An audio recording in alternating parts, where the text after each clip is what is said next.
Mr. Tignari! What is that? Is this Irminsul? How did this happen? What's going on inside? Luckily, we managed to evacuate everyone. What in the world was that? That was terrifying!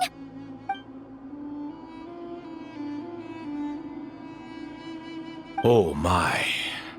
I understand now, Dendro Archon.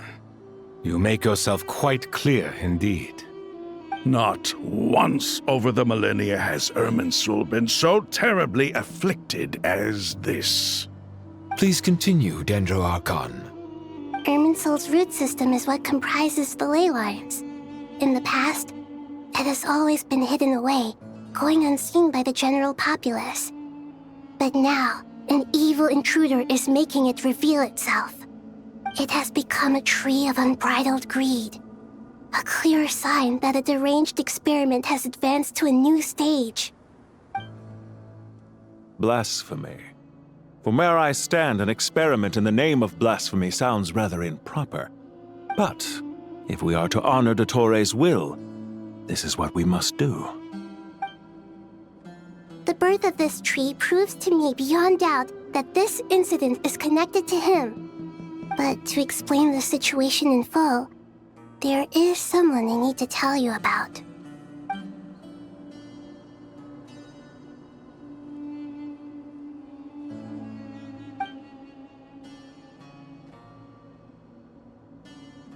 Zandik.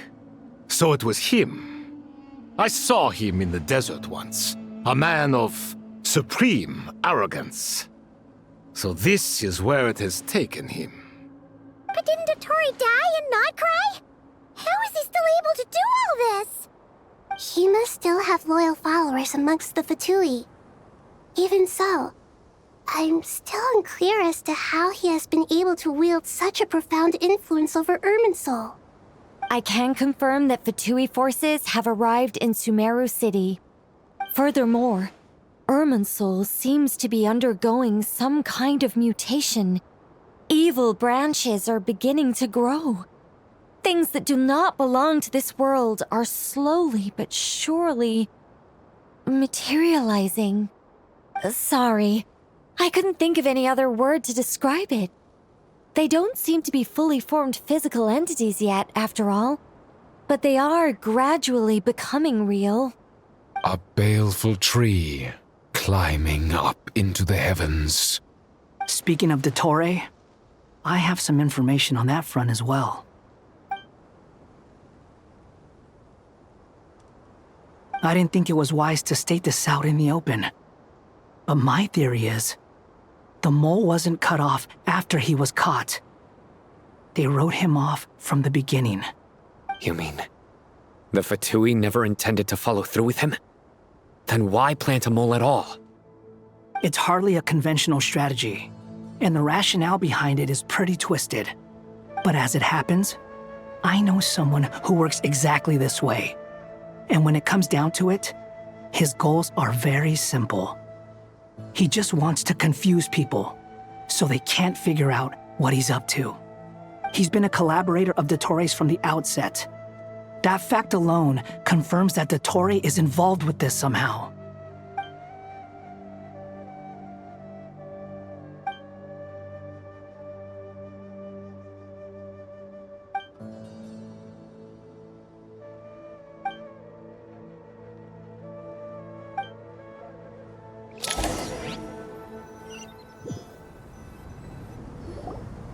There is still much to be done. Everyone, please remember our core strategy. As per the discussions, the following groups must act immediately. Mr. Al-Haytham and Mr. Kave, the next phase of the Aru renovation project must begin right away. Godspeed to you both. We'll give it everything we've got. The plan looks feasible, but the implementation will require certain resources.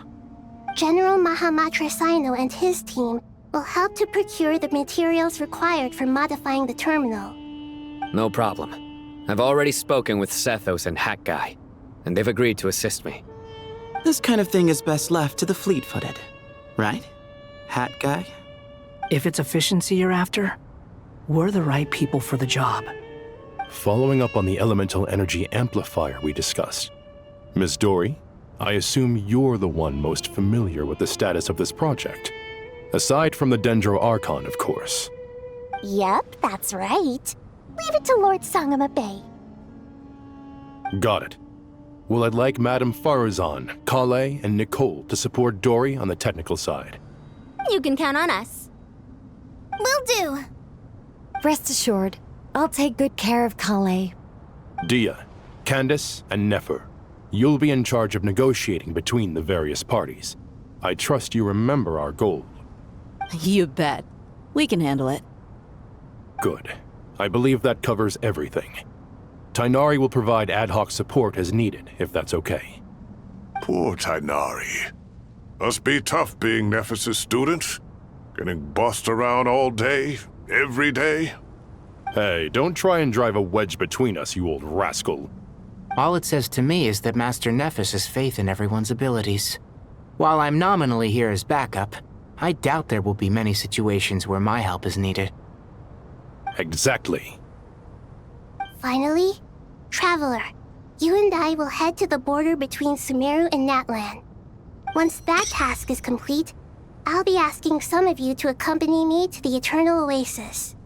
The Eternal Oasis? I thought that was just a legend. So it does exist after all.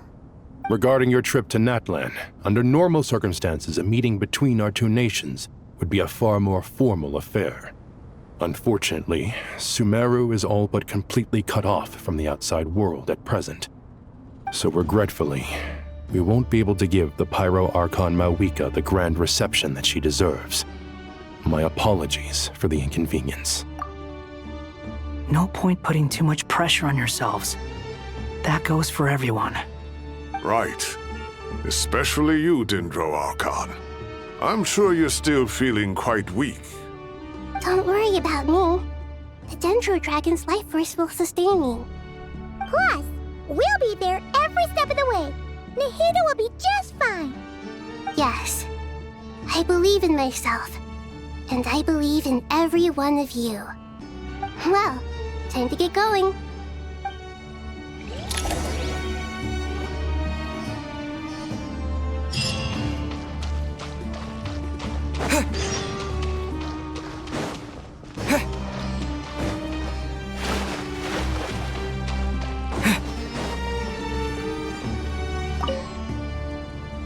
To what extent we can implement the final plan depends on how successfully the Akasha can be modified and configured. And to make sure the configuration works, Aru will also need some further optimization. Yeah, no surprises there. Once we roll this out, any Sumeru citizens who already have Akasha terminals can simply continue to use their existing devices. This still leaves us with a significant equipment shortage, though. Many groups of people were never issued Akasha terminals, including mercenaries, the desert folk, and many others. We'll need a supply of rare materials for the renovation of Aru and the production of new terminals. Right now, the best place to source these locally is from the primal constructs within King Deshret's mausoleum. Time is not on our side here. It's gonna be a race against the clock. The Aru merge and renovation project will have to be carried out by you two. Everything's riding on this, so failure is not an option. Best of luck to you both. As discussed, General Mahamatra Sino and Mr. Hatguy will source the required materials. Mr. Sethos is quite familiar with the layout of King Deshret's mausoleum. With him accompanying them, things should go quite smoothly. I have every confidence. In the meantime, we may as well take a breather. Makes sense. There's not much we can do until the materials arrive. Get in formation and stay close. What is this, boot camp? Knock it off. It's just Sino being Sino. You know what he's like. Everyone clear on our mission objective. Look at the excess primal constructs, dismantle them, and extract the required materials. And King Deshret's 7 pillars agreed to this? If they're just sitting there doing nothing, we might as well put them to use. Thoth's words, not mine.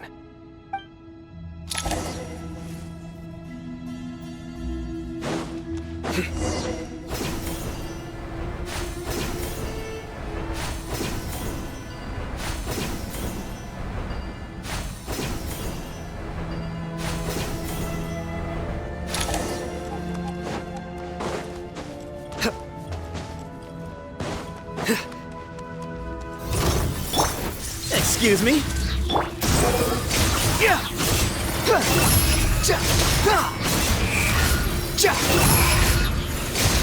Cry louder!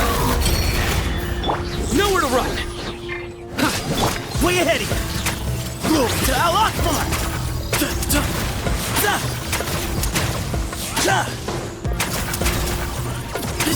Give me some space.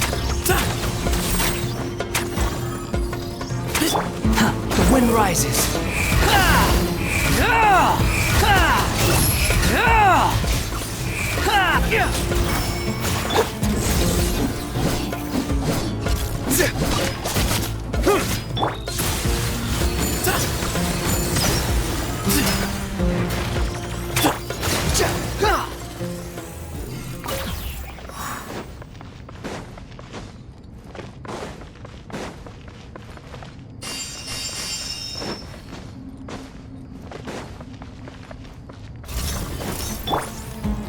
Surrender! Your sins weigh upon your soul! You stand condemned! Guilty! Your penance is due!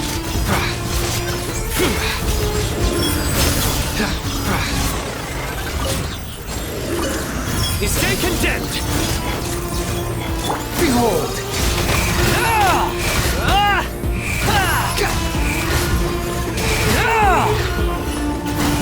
Wretched vermin! Excuse me? Move or be moved!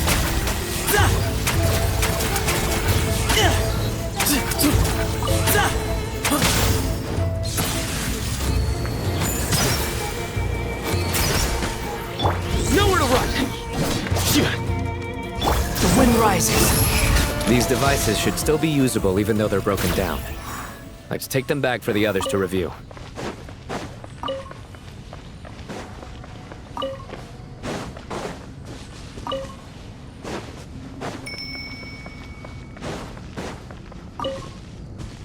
Quit following the squall and fury.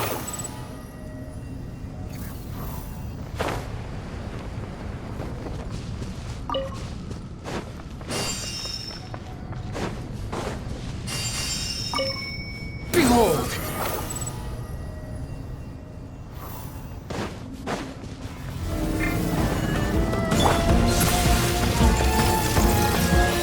The wind rises.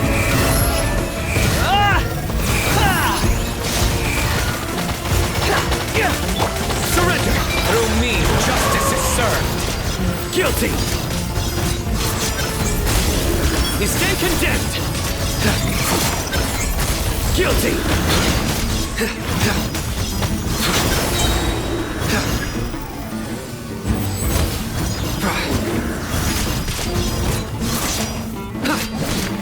Futile! Way ahead of you!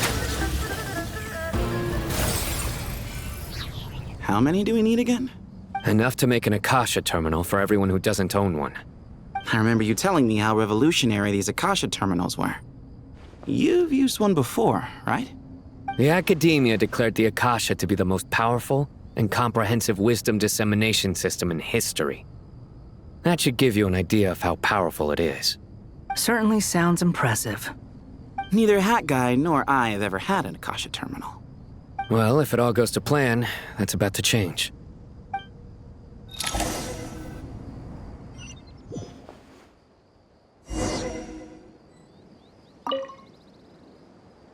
Oh, goody! Thank you so much for handling the delivery. What a long way it was. You've really outdone yourselves. I'm well aware what a bumpy, dangerous journey it must have been. Now, I would have loved to oversee the process myself, but of course, those of us who know the plan can't leave the mausoleum. Oh, trust me, I'm patting myself on the back for my assembly work here. Simply flawless work. But will you really be needing all of this? According to our plan, yes, this is the quantity required. I have no complaints about the quality either. Only the price. So expensive. I heard you covered a lot of the funding out of your own pocket. Oh, that's an exaggeration. The academia provided most of the funds. I just offered a small token of my goodwill. Of course, the real tragedy is how little profit I'm making on this. You know, it's a serious crisis when you can't even make money out of it. It's really quite a beautiful design. And I'm intrigued by how such a diminutive device is able to output the power of the Light Realm. Did you attend the lecture on Light Realm energy, Madame Farzan? I don't believe I saw you there. Of course I attended. I was just a little late, so I had to listen to the whole thing from outside the back door. Ahem. Anyway, I have a perfectly good understanding of Light Realm, elemental and abyssal energy, as well as the relationship between the three. Good to know. Master told me in private that the conversion process between Light Realm energy and elemental energy involves highly classified knowledge that shouldn't be disseminated too widely. But even so, the scholars still shared said information. Well, you can't enforce a rule that everyone breaks. Is that the idea? At first, the Dendro Archon was reluctant to explain it in great depth for safety reasons. Later, she came to terms with it and simply informed my master that we would all have to face the question of survival together. To protect someone from such dangers means keeping them in the dark, but for someone to know and embody the wisdom within, they must understand its very essence. It's an information hazard. We're exposed to danger just by knowing the facts.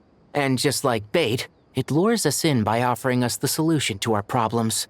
But if you're not careful, you'll end up pursuing it down a dark path. A tricky problem. But today, this big problem has been broken down into many smaller, more trivial ones. What do you mean? I get it. For instance, you and I share secret knowledge, while she and I take on the risks of life, death, and fate. Something like that? Hey, what? That is not what I call a trivial problem. Well, as they often say in Vahumana, an event that is monumental to the individual is negligible in the grand scheme of history. Generally, the fate of the individual is an insignificant affair. Being from Amorta, where the subject of our research tends to be a lot more personal, I have to disagree. It's hard to dismiss the individual as insignificant.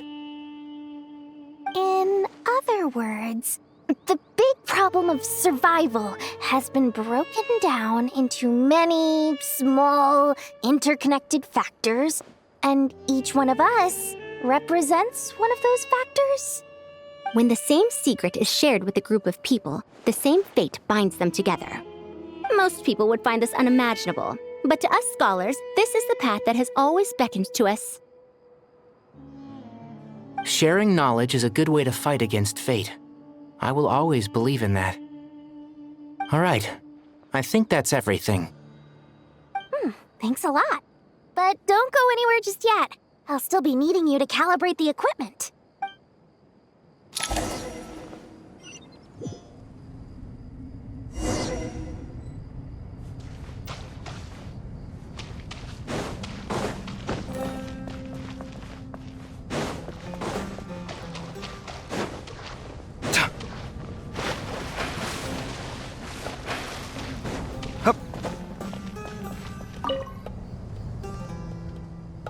Okay, the materials are ready.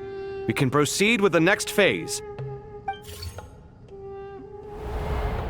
Al-Haytham, how are you getting along? Most of the information in Aru is written in ancient desert scripts. Some of this is written in a tribal language, while other parts seem to be a variant of an Oasis script, based on the glyph forms. Oh. Not lost to history, I hope. Some are. All we can do is infer the meaning based on the rules of related languages. Although, this section actually fills in some of the missing historical record. I'm transcribing it so we can bring it back to the academia. After Aru started up, 2 more lines of text appeared here. Can you read them? Humans may not read what is written by the gods, except by not reading. Victory should not be easy to attain, for it symbolizes divine wisdom. Knowledge must not waver, for it has external borders. Is this a clue to solving a puzzle? Or is it being symbolic? You can't read it unless you don't read it. Victory is wisdom. Knowledge is confined by borders. Wait, I think I've got it. It's a metaphor, isn't it? It's talking about... A chessboard.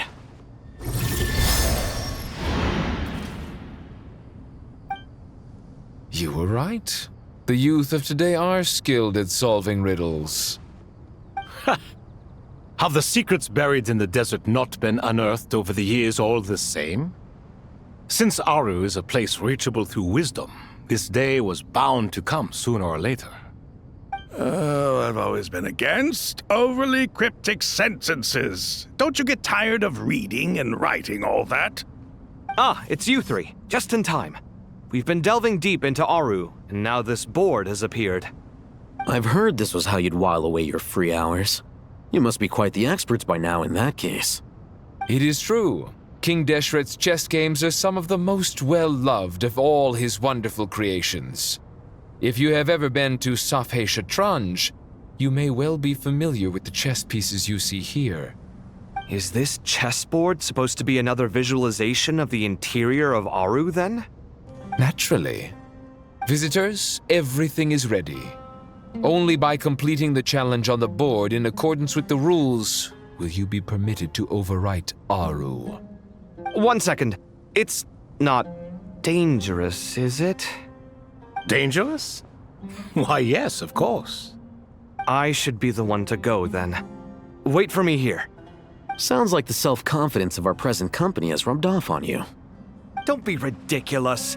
I'm your upperclassman, and that means I have to look out for you.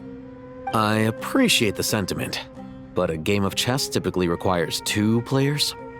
Besides, I'm sure they won't let things get out of hand. Keeping things relatively safe is in your best interest too, isn't it? Fair enough.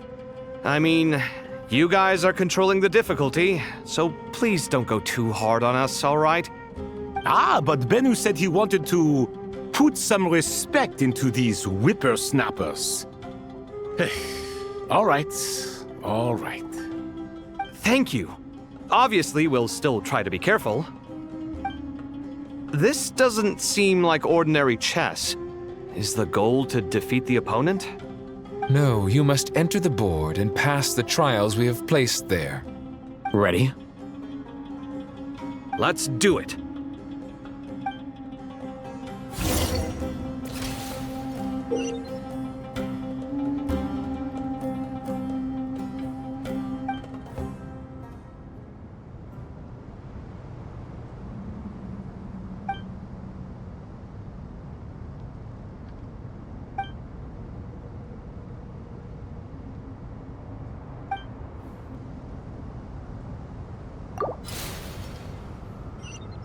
The first trial is posed by me. I don't think this is gonna stop us. Ah, but the key to this game lies in working together. Otherwise, you will be deemed to have broken the rules. Looks like it's up to me. Marak, can you open it? King Deshret's favorite primal construct. Living on in suitcase form, of all things. Amusing. Ho ho! Excellent work.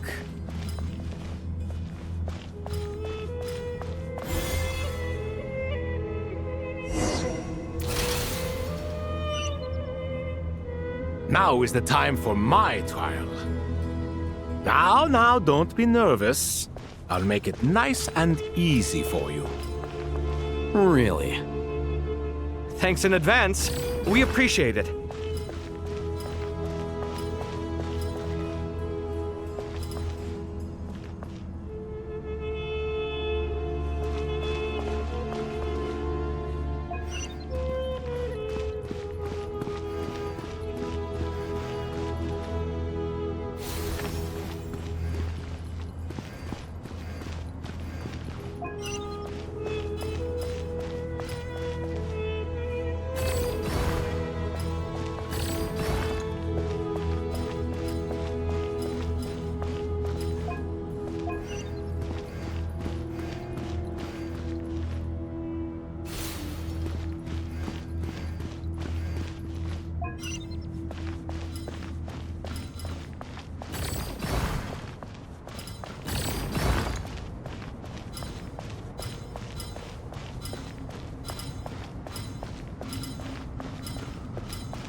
Ibis King, don't you think this all rather inappropriate?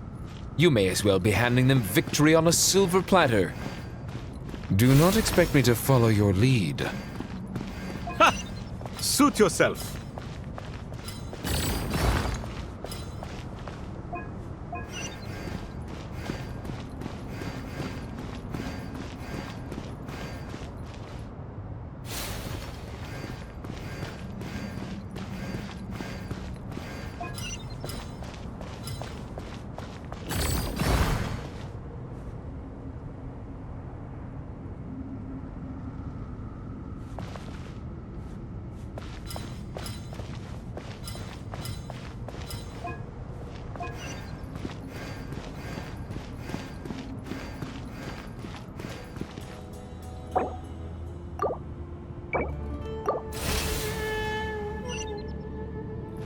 Ibis King, don't you think this all rather inappropriate?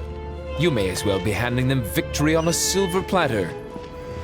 Do not expect me to follow your lead. Ha! Suit yourself.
Done. Finally. It's over. But seriously, that was incredible! Standing on the chessboard felt completely different from standing on solid ground. And also... Oh, sorry. I'll save my thoughts for later.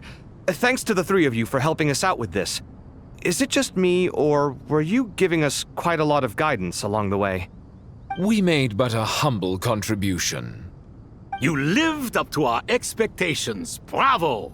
Our aid was not given for naught. In addition to the existing functions, I'd like to ask you for another favor. Since Aru's interference shield can cover the entirety of the mausoleum, it should be possible to extend its range even further. Perhaps you can find a way. So, building upon the existing functions to... Ah! I'm with you! Imagine for a moment. What would the ideal outcome look like if this function were compatible with the devices? I agree. This is the best solution possible. Please, everyone, we beg you to help us. Me, oh my! Well, since you ask so very nicely, I suppose... Goti? Croco? What do you say? Naturally.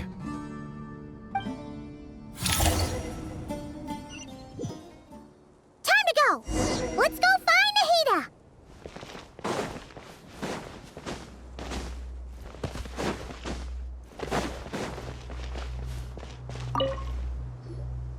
There you are. Miss Nicole truly is an angel. She shows great wisdom in guiding others, and she has already sent word to Natlan on our behalf. She said that while the other members of the Hexen Circle are busy with important work, she is quite free, and she is more than willing to accompany the people of Sumeru for the entire journey. Oh, yes, Nicole, all right. Always super patient and loves to help everyone out. She's the best. She is. So kind and enthusiastic. Well, time for us to get going. Let's head out.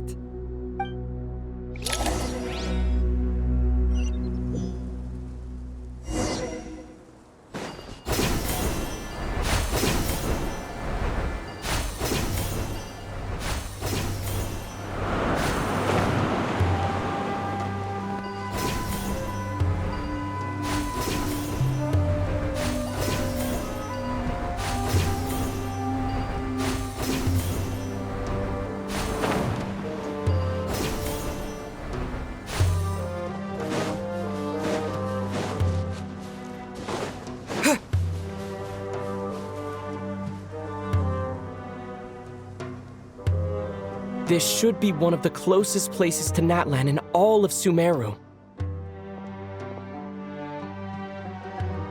There's the barrier Nicole and Nefer mentioned. It completely cuts this nation off from the others. But why? Why separate you from the rest of the world now, specifically? And if I'm not mistaken, Irminsul was polluted once before, wasn't it?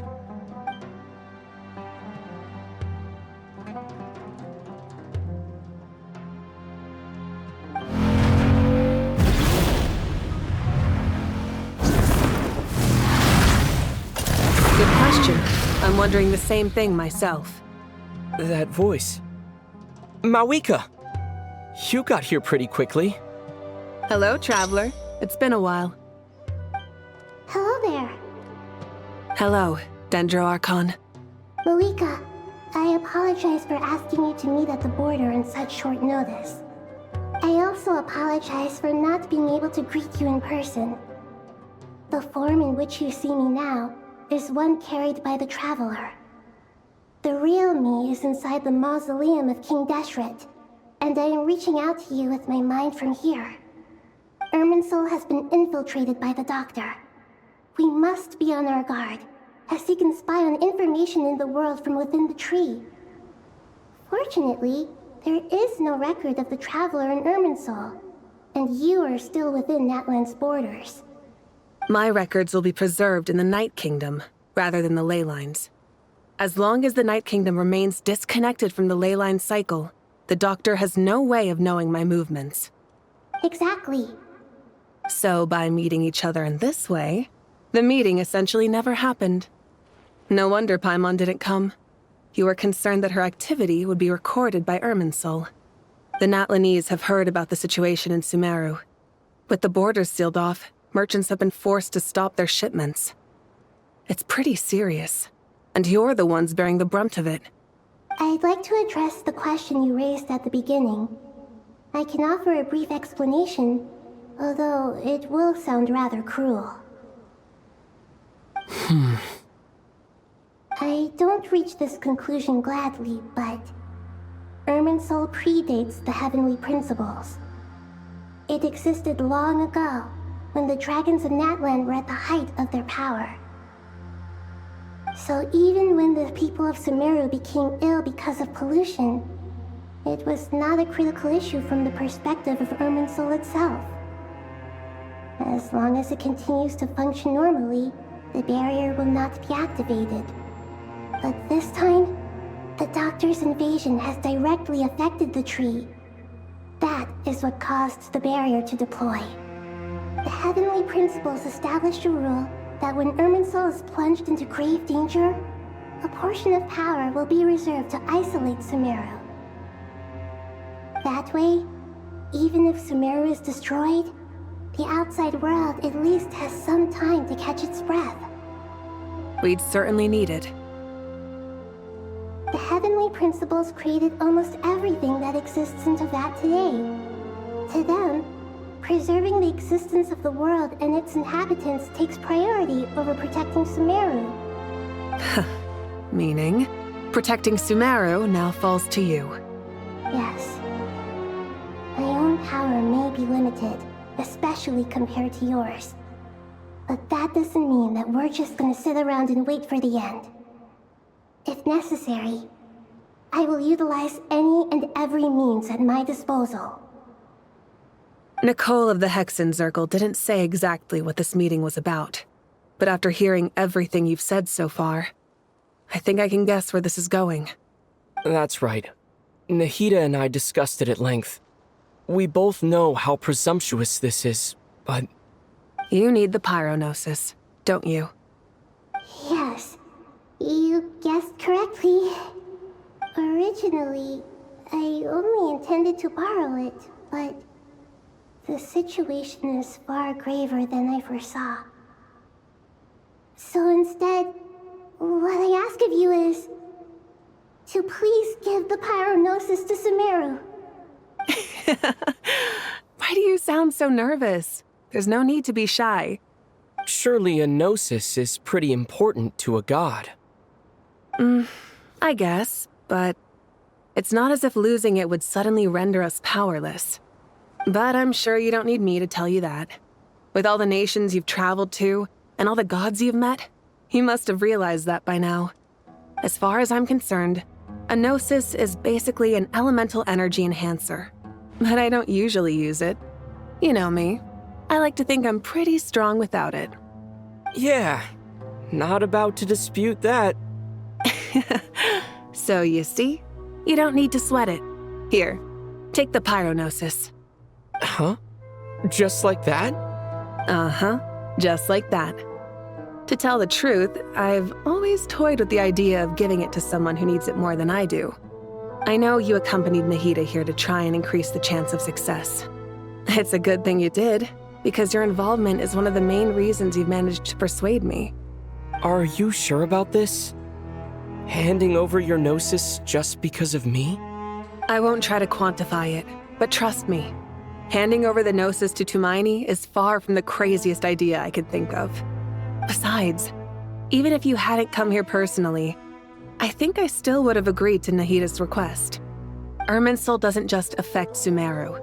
It impacts all of Teyvat. I know all too well how difficult it can be to protect the things you care about. So logically, morally, or however you want to cut it, helping you is the right thing to do. You don't need to tell me the specifics of your plan. Where the Gnosis is involved, the tighter the secrecy, the higher your chances of success. Malika, my heartfelt thanks go to you and the people of Natlan. Don't mention it. But now for the hard part. How do I actually give it to you? The Irminsul barrier is right in the way. I have an idea.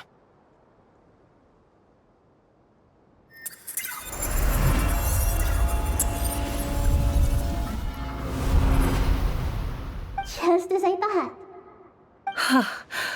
Incredible. What did you do? Just made a lucky guess. This seems to happen quite a lot. Things that apply to everyone else don't seem to apply to me. I figured the same might be true here. Irminsul usually produces effects based on the records it holds. Since the Traveler is a Descender, Irminsul contains no records of him, and thus has no way to impede him. Is that right? You really are full of surprises. Catch. Whoa! Thank you, Mawika.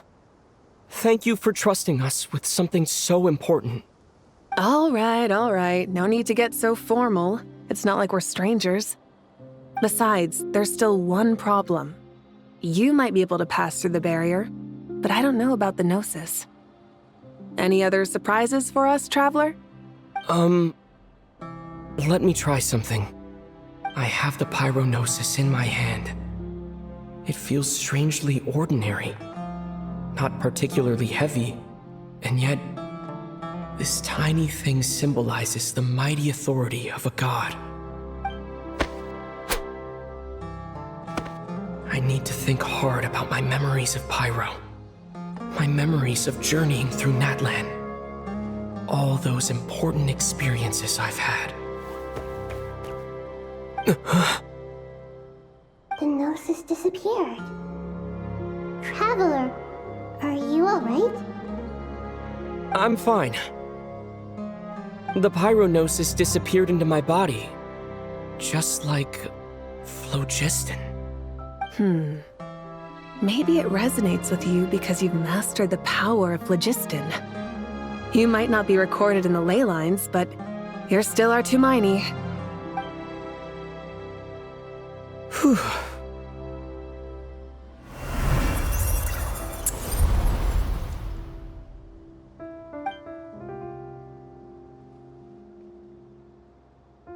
Please allow me to express my gratitude once again, Malika. Pleasure. Well, I've given you all the help I can. The rest is up to you. Good luck. We won't let you down. Yeah, we aren't about to lose.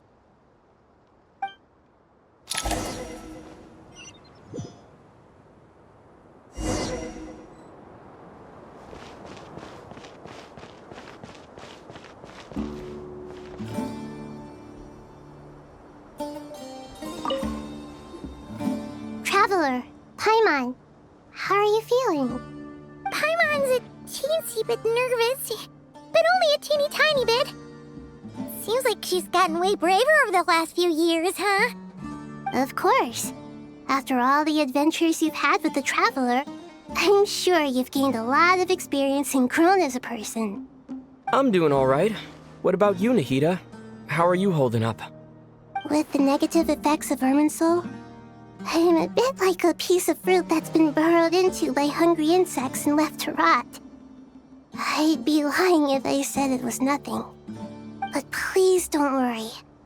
We all know what we're getting into, and we've prepared as well as we can. I believe in everyone. I believe in you. And I believe in myself. Stoking the fire inside oneself is certainly one way to live, but knowing when to rely on one's companions is also a form of great wisdom. I've been quietly learning little things from everyone, like plucking tufts of fur from a sumpter beast. Me too. With the constant traveling, I'm always learning and growing. That's the journey of life. I think there's someone else here who would share that sentiment. Don't worry about what I think. I was just passing by and happened to overhear your conversation. What are you talking about, Hat Guy? This is the top floor. No one passes by the top floor. Says who? You can fly just like I can. I would have thought it makes sense to you of all people. I don't know why, but I feel a little more relaxed now. It shows that you feel comfortable laying down your burdens in our presence. It means that Sumeru is a place you can trust, where you know we have your back. And we feel exactly the same way around you. That's what it means to be friends.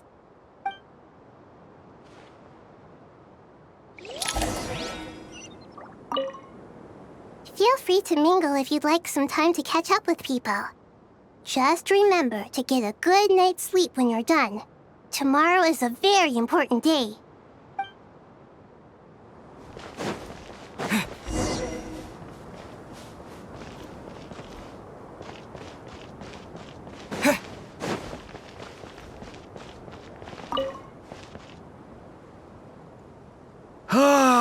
It's finally done.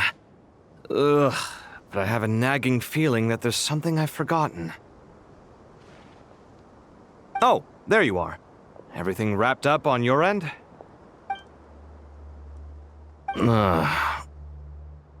Okay, fair enough. That was a pointless question. We were working in tandem, after all. You must really be exhausted. Well, it's been a busy day, for both of us. When work ends, you clock out. No looking back. Yeah, we're definitely due a break. Probably a little late to start drinking now, though. I'll stick with water.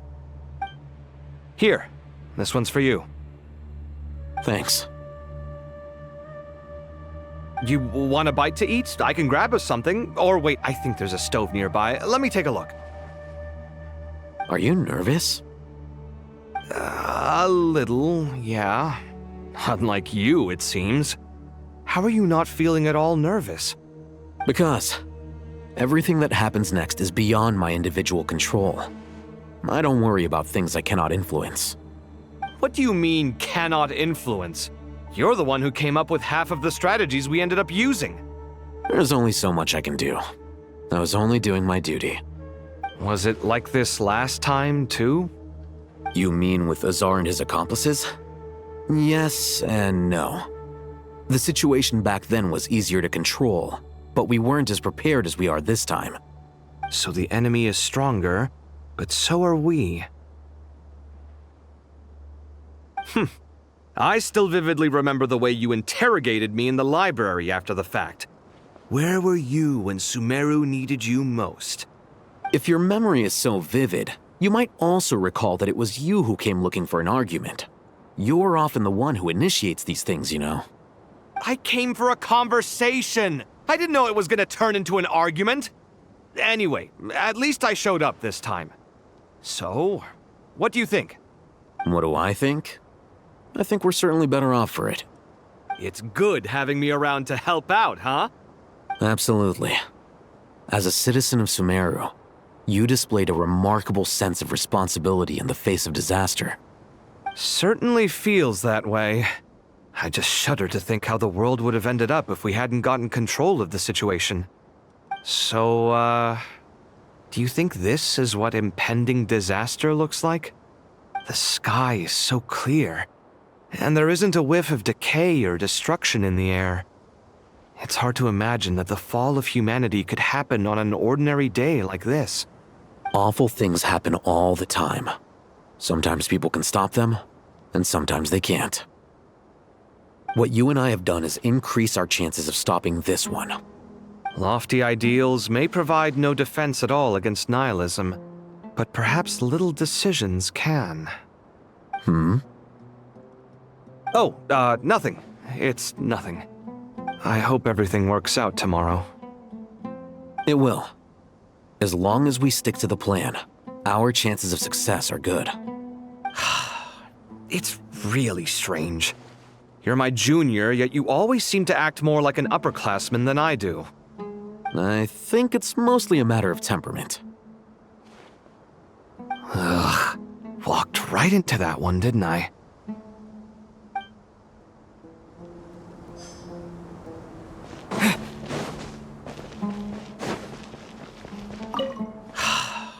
It's really strange. I think it's most... Ugh.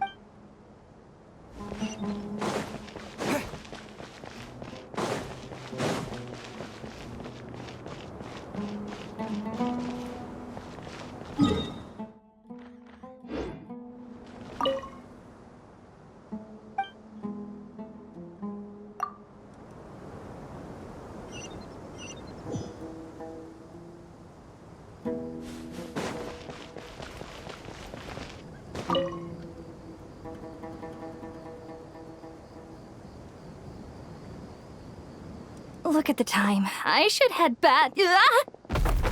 I'm so sorry. I was in a hurry and didn't look where I was going. Are you all right? I'm fine. Wait, you're... Have we met? Not exactly. I think we may have crossed paths by the house of Dana before. Oh. You're Hat Guy! From Vahumana, right? You recognize me? The clue's in the name, Mr. Hat Guy. Fair point. It's getting pretty late. What's keeping you up? I could ask you the same question. If I'm not mistaken, all the workload for the Ratawa Histarchon wrapped up a good while ago. Well, I have something of a background in Satyavada life, so I was helping the Dendro Archon make some preparations. But I must have lost track of time. Did you find the experience enlightening at all? Honestly, it was tedious and uneventful at first. But eventually, I think I did sense some profound truths. But they also brought a lot of suffering with them. I was told that I even shed tears while I was meditating, though I have no idea why. Sorry. I hope I'm not scaring you. Not at all. It just proves you're very accomplished in your research. Good night. I wish you all the best for tomorrow. Thank you, sir. You too.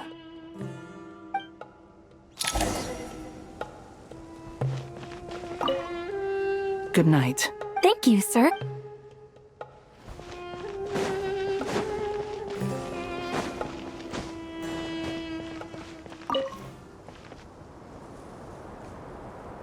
Too bad we've got a fight tomorrow. I could really do with a stiff drink. Let us pray instead. Prayer. How nostalgic. Lord Sangama Bay. Came to get some fresh air too, did ya? That's right. Actually, I was hoping I might run into you, Dia. I wanted to let you know that I've stocked up on that perfume you said you were so fond of. No, really? I'll take 2. Any chance of a friends and family discount? I knew you'd ask that. And I'm afraid to say that... Surprise! It's free of charge. That's very generous of you, Lord Sangama Bay. Does this mean you've made a fortune in Nodcry? Nope. Turns out it's not that easy to turn a profit there. I even ran some assorted losses. But anyway, that has nothing to do with why I wanted to give you and Dia a small gift. Remember that merchant caravan you two rescued in the desert last month? That was transporting my goods! No way! I had no idea that was your shipment. Explains the, eclectic mix of goods, though. Lord Sangama Bay's investment in the desert and generous stockpiling of goods has helped many people over the years.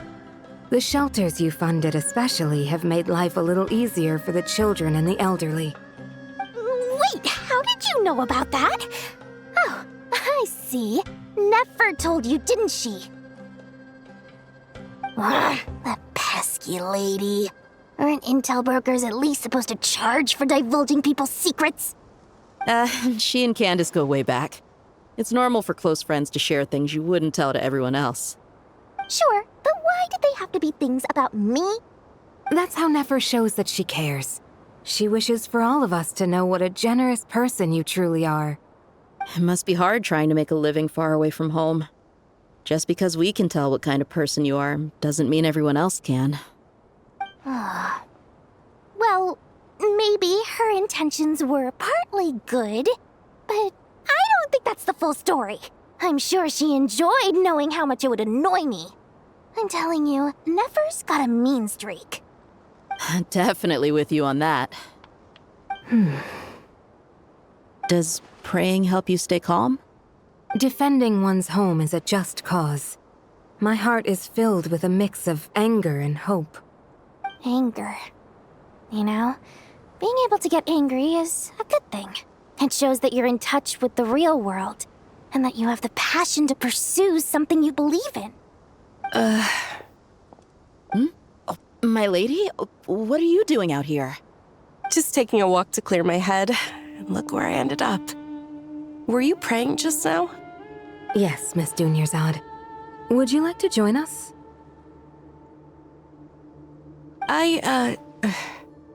Come on, it's fine. She won't mind who you pray to. Oh, then sure. I remember you, Miss Dunyarzad. You visited my shop before. If I recall correctly, the god you worship is the Dendro Archon, correct? That's right. She is such a gentle and kind god. But to me, she's more than just a god I worship. I see her more as a friend. And so do many others. She's not some almighty god who reigns on high, but a genuine friend. Agreed. She's a wise teacher and a good friend. I spoke with several people during the evacuation. Everyone's aware that tomorrow's battle is one that ordinary people can join too. A battle to fight for our friends and our homeland. Oh, it makes me glad. I can finally do something for those who protected me. You've grown so much since we first met. Oh, a compliment? Ooh, more please. Thank you. My lady, you've always been a remarkably strong and ambitious person. It's indisputable. And that's not just a compliment.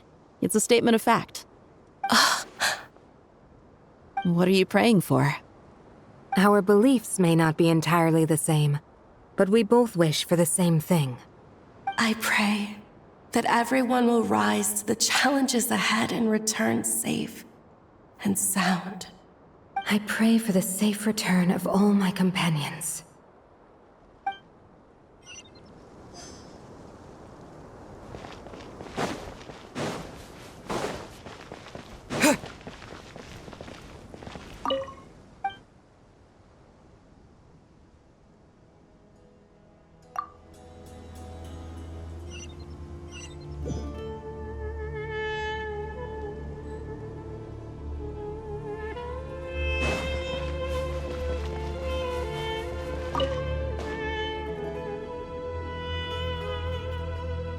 Something on your mind, Miss Nefer?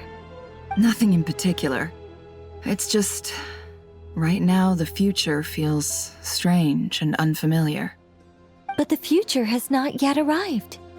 How can you say how it feels? Some people know that there's an impending disaster. Others remain blissfully unaware.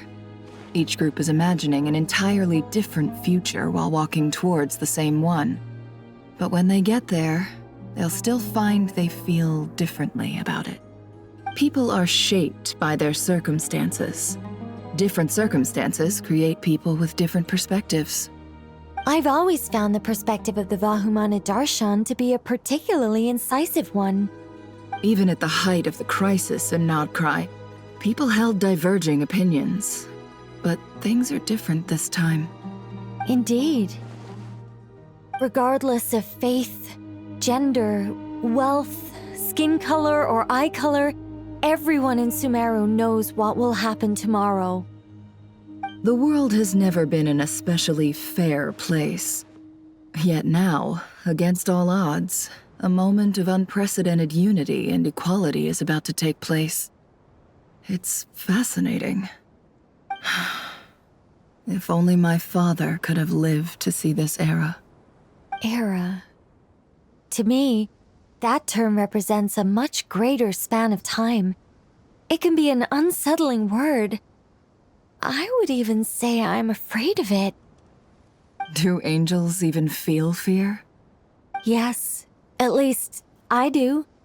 I fear the gap that grows wider with each passing day, and the never-ending flow of time. Time renders all memories insignificant and reduces all splendor to nothing. But those memories are the one thing I do not want to lose. You're very human in that regard. If angels draw too close to humanity, our wings burn away in the bright flame of awareness, and we fall to the earth. After spending so long among humans, I have lost much of my former glory. Maybe that's a good thing. You're more human than some humans are. I've been talking to Kale a lot in recent days. We seem to be in completely opposite situations. I suppose that makes us good case studies for comparison. Case studies for who? Myself, I suppose. After comparing the two of us, I suddenly discovered that I desired more than before.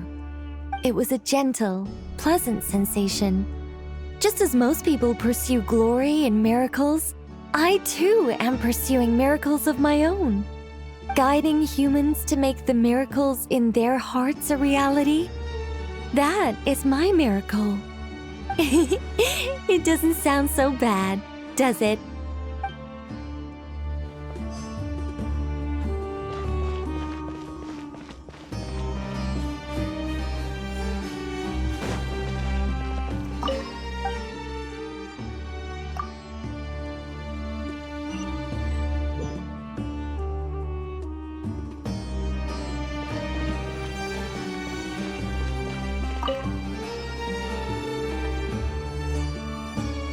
We'll make our move after sunrise tomorrow. Good. Is everything ready? As much as possible. That'll be enough. Don't let the pressure get to you. We'll take things one step at a time. That's how we've always done it. Master Tainari! Mr. Cyno! So this is where you were. I brought some juice and some water. Would you like some? I know how easily you get dehydrated in the desert, so you should definitely have some water. In which case, I'll have the juice. I gotta ask, though. Who's on juice-making duty at a time like this? Madame Farazan said she was feeling a little nervous, so I told her about the automatic juicer my friend invented. She took it right off me and started making carton after carton of juice. A juicer?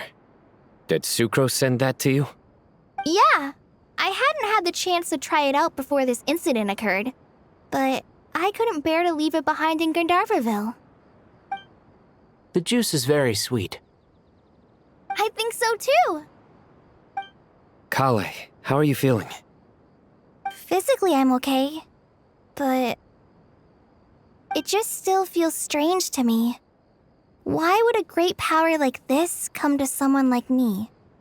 I know the feeling well. That same question ran through my mind every day as a kid. At least now, you have someone who can relate to you. All the more reason that you should apply for Spontamod. Tighnari fiercely opposes the idea, though.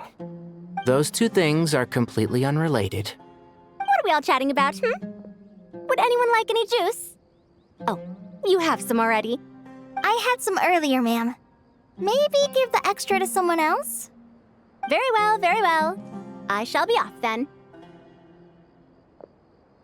There's this enormous power, and then there's little old you. You feel like there's no connection between the two. And that sense of dissonance is difficult to get used to. Yeah. But after all this time, I can't believe this stuff still gets to me sometimes. Makes me feel a little childish. Kale, just because we normally keep the conversation light doesn't mean we can't discuss deeper issues. I don't think it's childish at all. You were the victim of a terrible crime. It's normal to struggle with the fallout from it. You have absolutely nothing to be ashamed of. My professor once told me that no incident can be considered truly resolved until the victim says it's over. Your rage and your pain are completely justified. Thanks.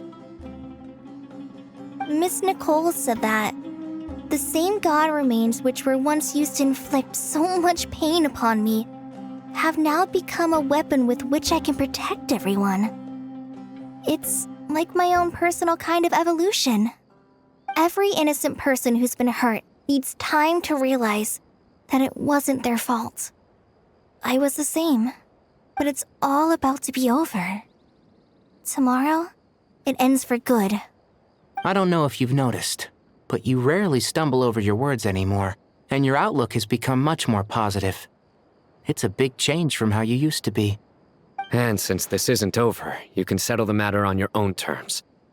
It's time you seized back control. I believe in you. Yeah. Sumeru is my home. And it's so important to me. I have to protect it. No, I will protect it. And once you're done, how about you come back and apply for Spontamod? Stop it with the sales pitch, would you? Hey, excuse me. There are still 3 unclaimed cups of juice here. Why don't you take one each?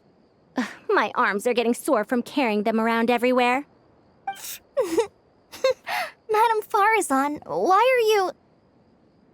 Here, let me take them off your hands. Thank you, Madame Farazan.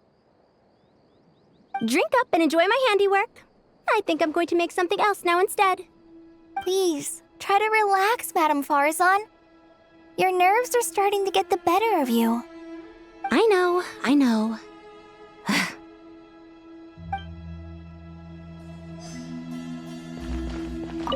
Drink up and enjoy my hand. Please, try to... I know,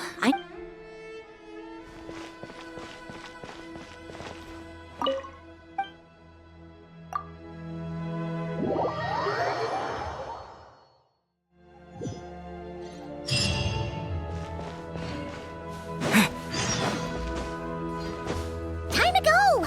Let's meet the others at the mausoleum of King Deshret.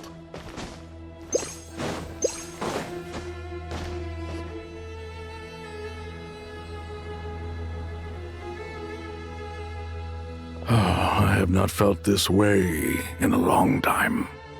Standing up high, gazing out at the rolling dunes. One cannot know what freedom truly means without first losing it. The golden slumber truly lives up to its name as a dreamland. Though desert sands exist there too, no mirage, no matter how glorious, can compare to true beauty. Dendro Archon, what is on your mind? I was wondering whose counsel I should seek on the questions in my heart. What kind of questions? So many. More than can be put into words. As I once said to a friend, we look, we see, and we comprehend. But the question still troubles us. What are the many disasters that this world faces but the sum of all irresolvable questions. The biggest question you should be asking is how to seize victory. Yes. Although, I would express it differently. I must not fail. And so the question I am most curious about now is whether the path to victory will be an arduous one. What we declare to be a young sapling, we may, in fact, find to be a towering tree, if we would only cast aside our ignorance and look beyond the veil of time to see her true form. Nahida! We're here! Just in time. My preparations are almost complete. Ready when you are. We're here too. Miss Nicole! Miss Nicole! You run so fast! I thought I'd get a lot of exercise as a forest ranger, but I can barely keep up with you. Sorry, I got a little carried away. Lesser Lord Kusanali, the equipment is ready, and the modifications to Aru are all complete.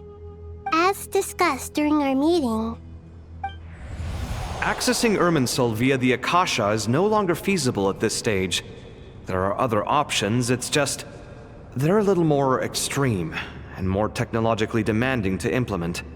Maybe you should take it from here. The architecture and functionality of the Akasha terminals overlap considerably with Aru. There is reasonable evidence to suggest that one was developed based on the other, or that they both utilize technology of the same origin. As long as the transplant and merge operation succeeds, Aru should theoretically work on a scale greater than the Akasha and approximately equal to Irminsul. It will become the largest active computing device in all of Teyvat. A system this powerful is capable of a lot of different things. In the past, the Akasha was primarily used for one-way information transmission, but I suspect it could also serve as a central bridging hub. In the pursuit of greater knowledge, some scholars have attempted to connect their consciousness to Irminsul through the use of terminals, incense, and meditation. Correct. In academic language, scholars who reach that stage are said to have entered Satyavada life. Hypatia has performed this practice many times in the past, and she was once under my care for a period of time. Right. And this at least proves that there is a zone within Irminsul that can be connected to. that's right. Providing wisdom to the people is one of the very reasons for Irminsul's existence. I think I understand where you're going. Please, continue. In that case, I'll skip to the conclusion then. We need to further modify Aru, merge it with the Akasha, manufacture terminals, and distribute them to every single person we can reach. Every person? Even the desert folk? Yes, everyone. I've already calculated the amount of raw materials we need. So you mean we're going to get new Akasha terminals? Yes, but this time the people of Sumeru won't be using them to acquire knowledge, just to connect to Irminsul. That's the key.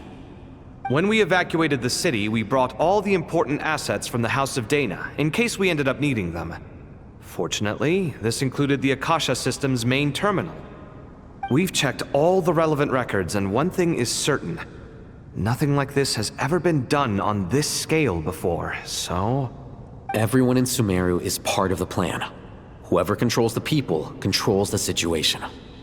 Since this function of Irminsul was introduced, it has only ever been made available to scholars, who don't constitute a particularly large group of people. But by expanding the scale to include all the people of Sumeru, all the individual connections will stack up to create a significant load on the system. Under normal circumstances, Irminsul would be able to cope with the additional load. But with it already being under strain from other activities, its remaining capacity is limited. Thus, it might be possible to shut it down completely by overloading it.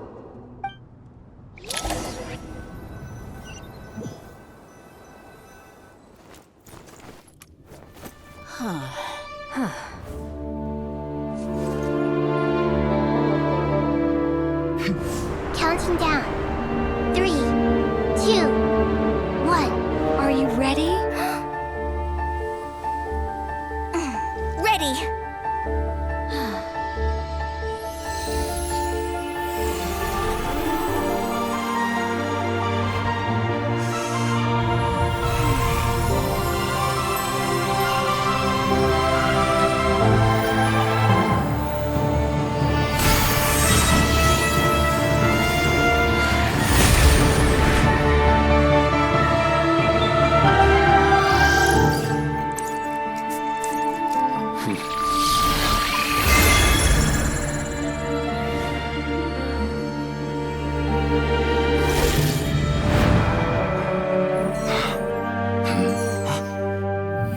In the past, when people sought knowledge, they turned to the Tree of Wisdom.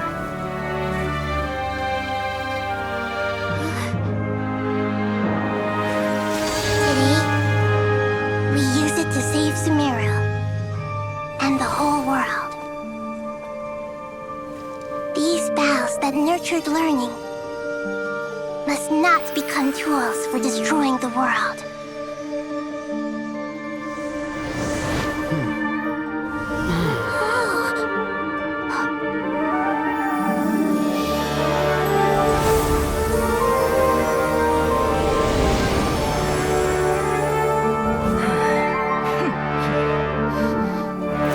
Stop.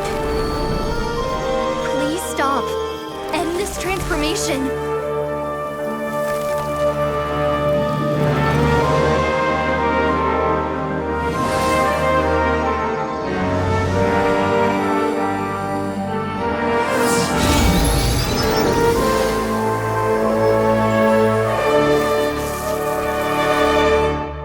You would shut down Irminsul just to stop me? You fools.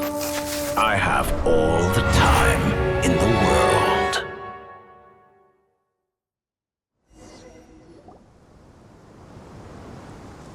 Success! The evil Irminsul tree has stopped growing! Great.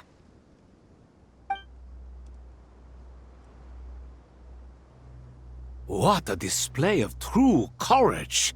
The courage to think and the courage to act! I never thought I would witness the shutdown of Irminsul with my own eyes. Perhaps this is human wisdom in action? Indeed, only humans could do such a thing. Gods are few and far between. What was once created for spreading knowledge is now used for another purpose.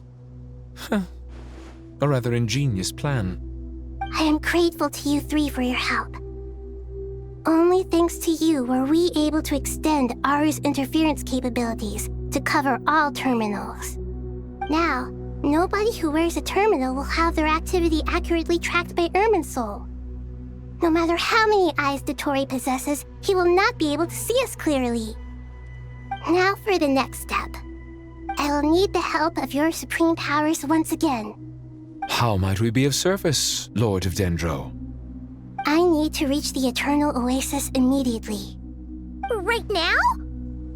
In that case, Ibis King, would you agree that this is a fine opportunity to dust off our old tricks? Never. I assume you have that chess set with you?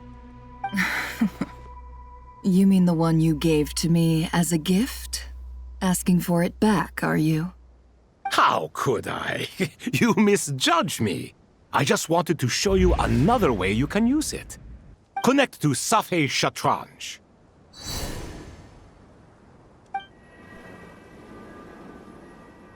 Safhe Shatranj? You mean that place in the desert? Thoth's chess set gains its power from the chessboard laid out in the desert by King Deshret and ourselves. All ceremonies conducted using the chess set must be activated via Safhe Shatranj. In other words, the chess set is an extension of the chessboard. In the past, moving a chess piece was a sacred and momentous act. Transfer initiated. Entering live combat mode.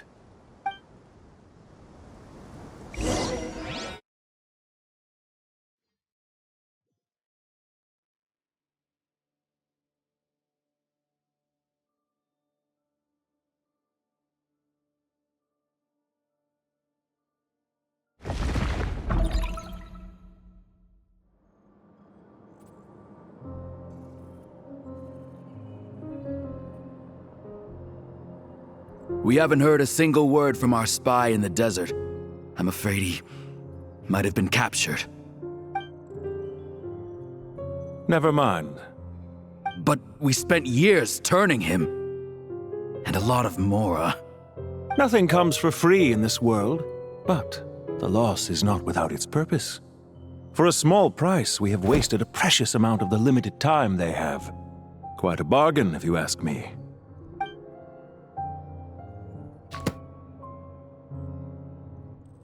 Understood. Weighing profit against loss is a necessary part of life. But to tell the truth, I have been operating at a loss since this all began. Since many centuries ago, in fact. For instance, why would a banker act as the executor of a will? If you hadn't deposited your personal belongings at Northland Bank, I would have no reason to be here right now.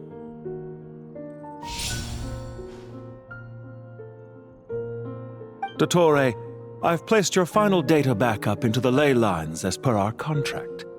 I trust we are now square for the safe deposit fees you paid. Is it not a little petty to split hairs like this, given our amicable relationship? I consider sound bookkeeping a matter of principle. Do not forget that you only live to see this day thanks to me. In fact, every day of your life since you met me, you've been living on borrowed time. Why, that's hardly a fair assessment. I will concede that my survival was perhaps at your whim, but I became a harbinger on my own merits. Managing money is not like other professions. Mine is not a role I could have acquired based on your recommendation alone, and certainly not one I could have lasted so long in without genuine ability. The information stored in the ley lines is quite comprehensive. Rest assured, I have not forgotten how strong your pride is. Well, I presume you have no sense of fragmentation while talking with me. How could anything possibly go wrong with such strict measures in place? The remainder of your soul was split in two, with one half sent to Nodcry and the other stored in the most secure vault of the Northland Bank. Though I must say, your disdain for the other segments is quite amusing. Zandik is you, and you are Zandik. Zandik created the segments, yet you, a segment yourself, reject him. That is, Zandik, created segments of various ages in his later years. To achieve this, he had to freeze time and part with a portion of his soul.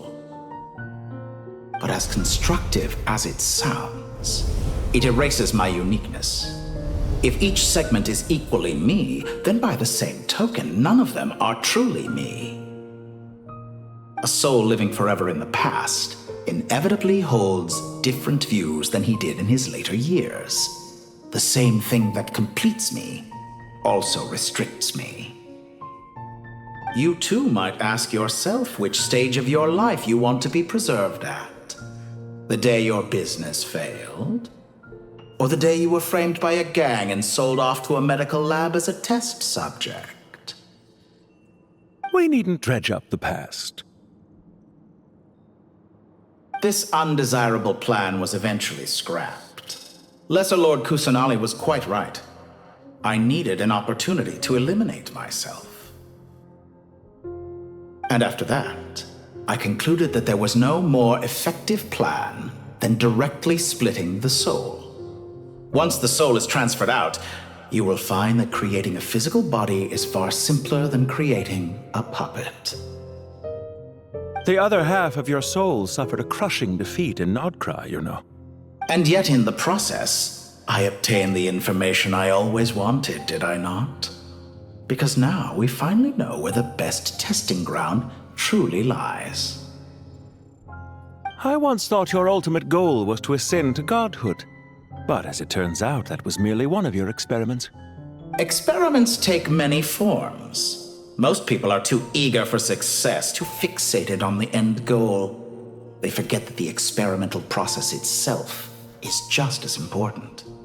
A suspiciously vacant seat, a new face. I trust you can put two and two together. The reason it doesn't exist is because someone tampered with the record. What can I say? After all your efforts, you really did uncover the world's secrets. So, is the new world you promised a lie? No, it never was. I am glad to be able to control Irmin's soul from within. Now I shall attempt to create a new world inside the existing one.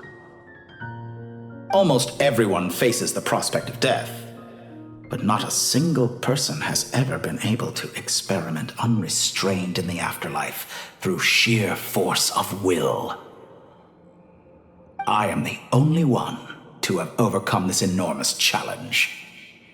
Would I not be letting the world down if I didn't make the most of the opportunity to experiment? Clearly, the dividing of your soul did not affect the magnitude of your ego. Out of all the versions of you that have ever existed, this you is the most insane and the most radical. Is that why you chose to work with me? Which was it then? My insanity? Or my radicalism? Could I call myself a venture capitalist without a suitably ambitious plan to invest in? Yours happened to fit the bill quite perfectly. Well then, I must say, while I am surprised enough that you showed up at all, what surprises me more is that you chose to present yourself as my former subordinate, and not as the banker Pantalone. Why make things harder than they need to be?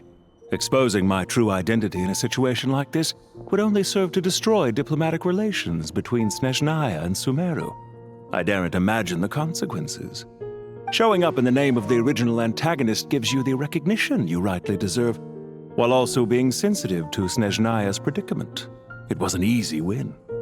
As for why I'm here, if you're suggesting that your credit is in the negative, I won't argue with that. Many people say that about you. I'd argue that a significant factor in your willingness to cooperate is the fact that you have but a few years of life left after my death. Living and dying together has a way of binding two parties together rather closely. Is it not true that a relationship should be judged by both the positive and negative returns it yields? So some of what I said actually made it into your head after all. It's true that I hope you don't die too soon, but don't you find that a strange thing for me to say? After all, you've already had quite a long life, especially for a human being. Let's not pretend that you're any more innocent than I am. Are we not the same in this regard? We both despise the existing laws of this world, and neither of us enjoy being under anyone else's control. Is it really so greedy to want the world to operate by a new set of rules? Of course not, my dear friend. And as I've said before, mutual interest is the foundation for the most reliable of relationships. You can attest to that. I just hope there never comes a day when I have to work too hard to prove that. Regrader, sir. People have been spotted approaching Sumeru City. How strange. Despite your access to Irminsol's data, it appears the soldiers noticed before you did. They must have found a workaround. Well, Dottore, I trust you know what this means. The fact is... They're coming. They'll breach the city gates any moment now. But even so, I would say Irminsol is a wonderfully convenient thing on the whole. If you do manage to create a new world, perhaps you could plant one outside my office, too. I'll consider it. What do you need me to do? Stall them? The experiment will take time. Stall them for as long as possible. Very well. But you're really asking for the moon here. Have you heard this story? There was once a guilty man, kneeling in the center of a church while an angry mob outside waited to bring him to justice. He pleaded with the gods, begging them to grant him one final request, the chance to finish confessing his sins before he was sentenced. Many suns and moons passed, seasons changed, and still his confession continued, as if he intended to speak until the end of time. Are you suggesting I worship you as a god? Or were you hoping that I might confess my sins to you? Certainly not the latter. That would make my life miserable indeed. For someone who despises them so, you never seem to have any objections to me creating or becoming one. At first, I thought you'd be furious. Concerned I would terminate our partnership, were you? Not at all. You had reasons why our partnership must continue. Don't you find people's attitudes toward gods amusing? A god descends from the heavens and people worship it unreservedly, blindly following whatever rules are given to them. And yet, when they see an ordinary person gain godlike levels of power by virtue of their own hard work, they treat him with nothing but suspicion, even if he is a compatriot. Is that supposed to be a compliment? No. I was just thinking. I pity the man who would call you a compatriot. There's no need to be so self-critical. I know it's a little late in the day to be asking this, but how have you been keeping? I'm flattered that you would take the time out of your busy schedule to consider my well-being, Doctor. The part of your soul that went to Nodcry caused quite a stir, sending our organization back to the drawing board on numerous fronts. It was quite a headache for everyone involved. Dear me, I must have caused you no end of trouble. You certainly did. I had the rare honor of being summoned before the Tsaritsa with Pulcinella to answer for myself. A terrifying ordeal. Don't worry, I pulled through. At most, it's a public relations nightmare. I made sure of that. Now I'm curious. How did you explain yourself? Oh, it was quite simple. I just pinned the blame on someone who wasn't there to defend himself. I could hardly be expected to defy the demands of someone as insistent as the Second Harbinger, now could I? How you slander me. You know full well that I am perfectly amenable to reason. There's no question that you are partly to blame for the ruin of my reputation over the years. Do you have anything lined up for when this is all over? Hard to say. Field work always takes quite a toll on me, as you know. Once I'm back at Snezhnaya, I'll start with a well-earned cigarette. Why are you so eager to ruin your lungs after I went to the trouble of replacing them for you? If you have an issue with it, feel free to try to stop me. What's on your mind? The limits of humanity. It's a pity. Despite running countless calculations, I find there is simply no way to reduce any further the amount of one's soul required to sustain an individual. It's rare to hear you admit to being unable to achieve something. I beg to differ. For instance, as I've told you before, the original me was prone to motion sickness and couldn't make long train rides. Ah, yes, of course. One of the reasons you often sent yourself out on errands. What are you thinking about now? A new experiment. In the event that my soul was depleted, say we extracted my data from someone else's memories, yours for instance, and then combined it with your intact soul as the base material, what would we create? Such a scenario would be impossible. Oh? As long as your current soul survives, there will be no need to create a new individual. Don't forget, you were the one who approved of the present situation wherein only one Dottore remains. And if you ceased to exist, who would be capable of performing this experiment?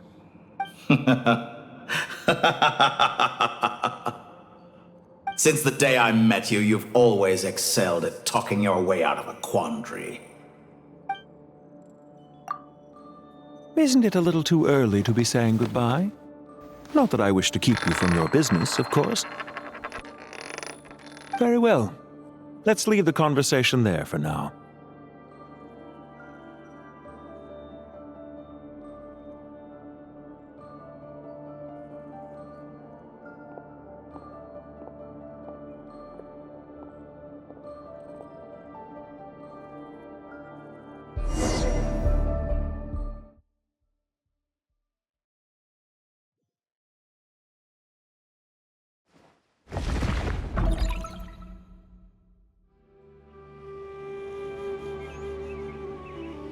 The power of King Deshret's 7 pillars is truly remarkable. With just a chessboard, you can move an entire unit across the material plane. Yeah, sets us up for a much easier fight. Really makes my day. The last time we stormed the city, it involved a lot more running around. I wonder how many people can say they stormed a city twice in their lifetime. I was just thinking that. I've definitely had more than my fair share of unusual experiences in my life. This is my first time here, actually. We never usually leave Gandharvaville. I hope this will be my last time. Does everyone have to chime in? Can't we just fight? What an amusing comment, my dear lady. Yet humans often alleviate tension via small talk, do they not? Whoa! Why is Candace's shield talking? Because the image on her shield is one of me. And I, of course, can appear wherever I wish to. Huh. Well, la-dee-da. Isn't that fancy? Could I get in on this? You wish for your gauntlet to speak? Why, certainly. Ahem. I think you'll find that it is I whose image is carved hereupon. Thanks. Definitely feel stronger now. You're welcome, my lady. I am glad to lend you my power. Cyno, what's the situation? There are troops stationed at every entrance. As we expected. A frontal assault will suffice. Everyone, stick to the plan. We'll take the main entrance. You head for the House of Dana's side door. Move out.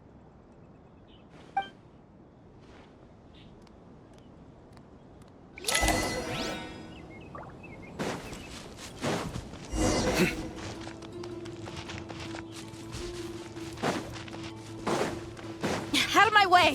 Now, your turn. Take this! Watch out! Get lost!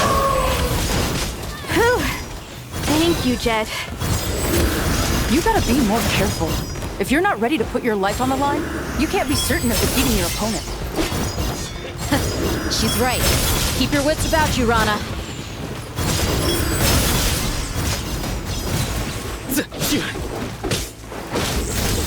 No escape. Please! We shall prevail!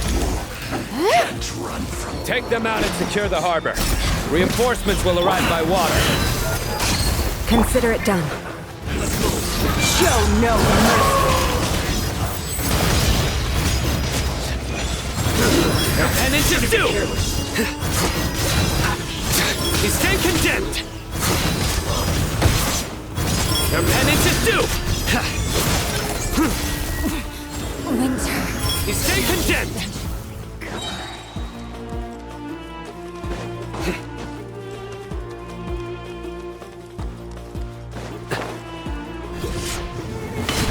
Looks like we're in your surrender! Look alive! Hi! Yield! Hear my prayer! Judgment is upon you! Prepare yourself. Guilty! Your penance is due! Use the force on. Guilty! You stand condemned! Stronger than I anticipated. Resistance is futile. Save yourself. Please!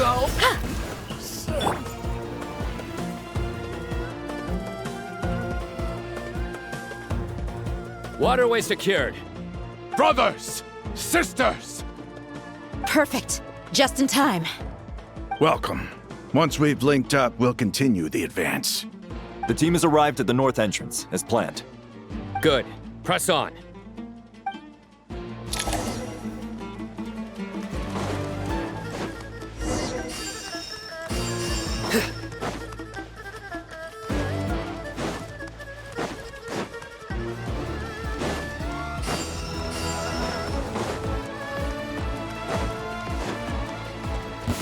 Are you here to play with me? Buckle up! Ha! Grant us your blessing! Yield! Your sins weigh upon your soul. Guilty. You stand condemned.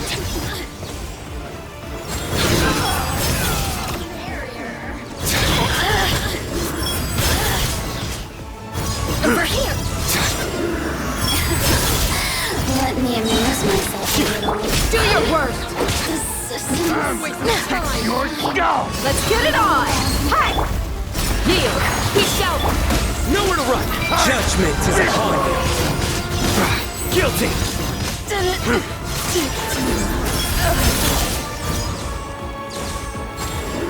Your penance is due!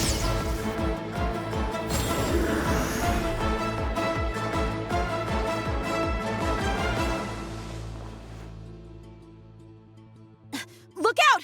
It's an ambush! Finally. We need to hurry. Take the middle road now. Mahamatra Sino, area clear. Don't relax just yet. More Fatui approaching from the right.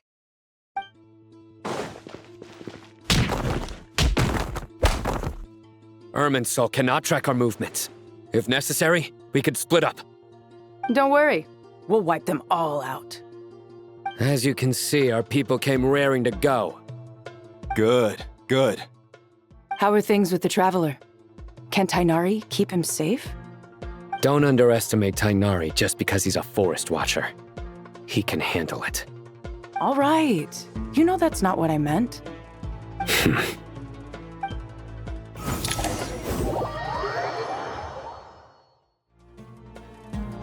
Cyno and the reinforcements have drawn the Fatui's fire away. It's our turn. By using a cluster leaf of cultivation, we can pass through certain terrain silently. Good luck with that. We'll just fly up there. Huh? Oh, yeah! Paimon forgot she could fly! Ready? Ready!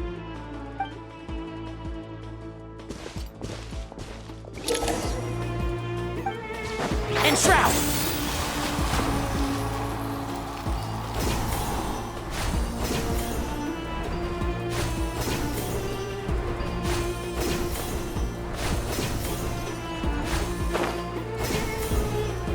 Yeah! Yeah!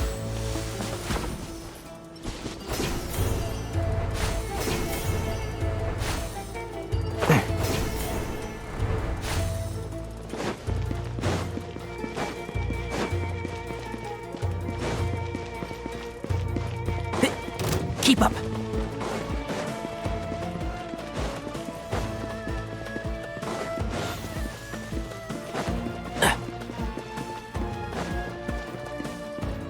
Keep up! Behold!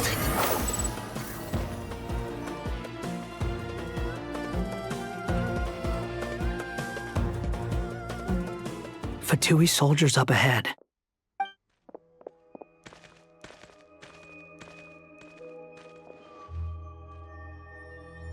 Careful.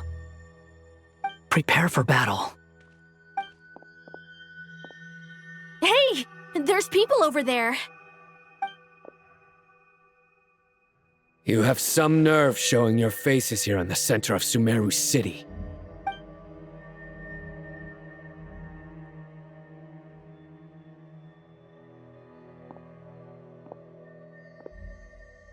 You're right on schedule. Well, this guy sure as heck isn't your average Fatui sergeant. They've stationed quite a few people nearby. It definitely looks like they were waiting for us. But something feels off. Everything about this guy feels too deliberate. I highly doubt he's just a subordinate of Dottores. And he's no mere sergeant. Whatever his rank is, it's high. Much higher than we thought. So you've been waiting for us. But it looks like you're geared up for a conversation, rather than a battle. Very clever, General Mahamatra Sino. I know you're the one in charge of this siege, and I look forward to making a deal with you. A siege? Sumeru City belongs to us! Historically, yes. But things can always change. We have quite a sizable force with us, you know. For instance... There's a Fatui ambush at the north gate. Can you handle him? We can for now. Yes, I'm quite sure both sides can hold their ground for the time being. The battle has not yet reached its climax. But what happens next? Do you enjoy watching bloodshed? Surely some of those here are people you count as friends. Once a war begins, some people must die. I doubt you wish that fate upon anyone you know. Wait a second. It's a trick. He's not even there. Silence! He disappeared. What was that? A ghost? Curses! He was never there to begin with. That was just a shadow projected there to lure us in. Enough talk! Attack! I apologize for being unable to accompany you at this crucial moment, but I am compelled to leave for reasons beyond my control. Please excuse me. Sumeru's General Mahamatra is quite ruthless. It's a good thing I wasn't there in person. Your illusion held them up for a time just fine. But now that they have seen through it, they will realize you were just a decoy. Decoy or not, what matters now is that they will be heading your way imminently. Not imminently. They are already here.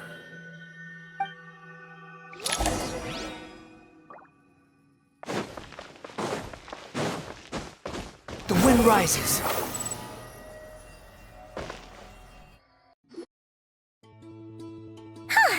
We made it! This is far enough. Tighnari, you go help Cyno. Don't worry about us. We'll manage from here. Are you sure you don't need me to stand guard? No need. Once the connection is established, we'll disappear from the sanctuary of Surasthana. Go help the others. All right. Goodbye for now, then. Please tread carefully.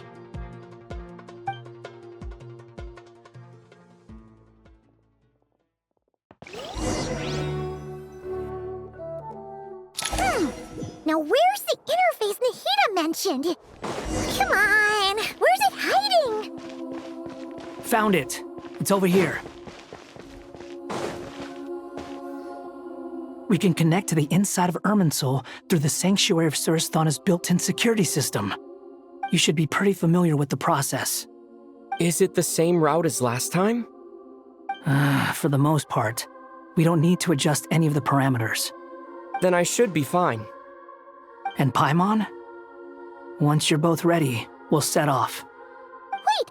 The stakes are way higher this time, right? Maybe Paimon should stay outside and help the others. Then, you can focus on the fight without having to worry about Paimon. Huh? Why are you staring at me like that? It's nothing. I just suddenly realized how much you've grown. Hey, you've grown quite a lot yourself. Don't you two start getting into it again. Well, anyway, Paimon thinks she's pretty knowledgeable. Who's the best guide in Vatican? And don't forget, Paimon's a college student now. If we say Alhatham's not a weirdo, it's hard to explain how he came up with the idea of you applying to the academia. But for all that he counts, you're doing surprisingly well in your studies. She just goes to show how important it is to have someone supporting you. And Paimon's not the only one.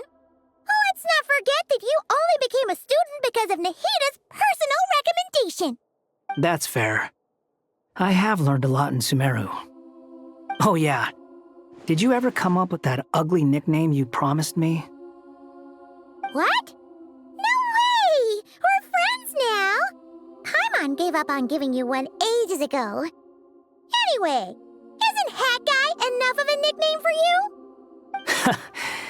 Fine. Suit yourself. We need to go. Paimon, if you're staying, look after yourself. Will do. Paimon's gonna link up with Tighnari and Cyno. You guys are the ones who need to be careful. We will be. Bye for now.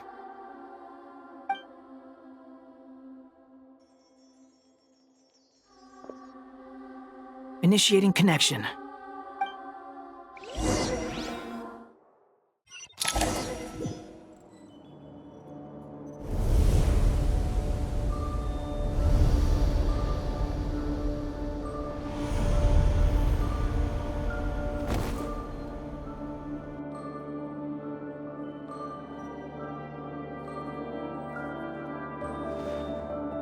Well, here we are again.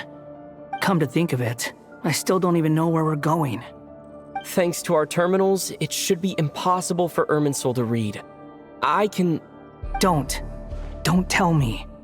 Only you need to know. That way, whatever happens to me next, it won't affect your progress. Listen to me. Your safety is just as important as mine. Don't even think about sacrificing yourself for the greater good. We came here together, and we're leaving together. All right, if you insist. I won't argue with you.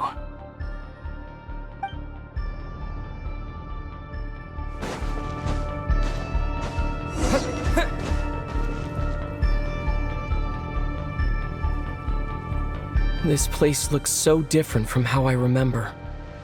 It's unrecognizable. It's a complete mess. Like someone's turned the place upside down. Must be Dottore doing. Either he's searching for some information he needs, or... It's still changing. He has to know we've entered Irminsul. But luckily for us, he can't pinpoint our location. Be on your guard. Don't let him find us. The red parts have probably been corrupted by Dottore's power. Don't touch them, or you might alert him.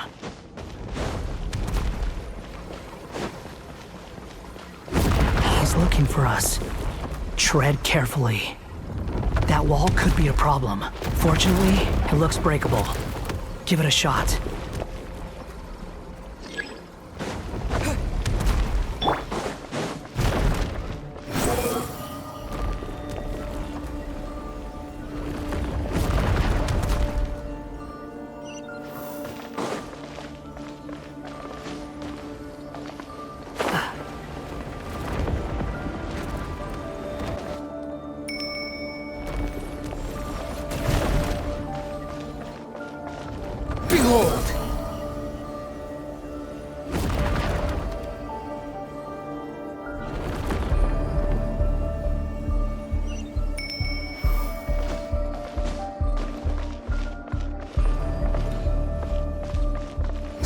Fury.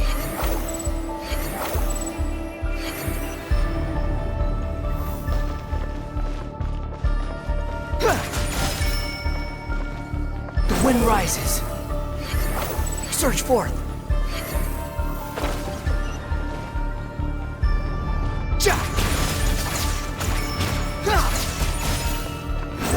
Upon the gale.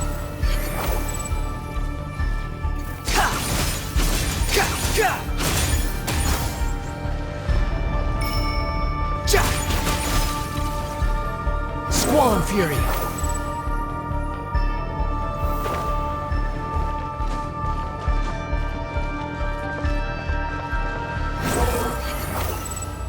The same old trick again? Are you kidding me? Let's handle it just like we did before. This cheap trick isn't gonna... Oh no, it's a trap! Is that why he was using the same trick over and over again? To get us to lower our guard?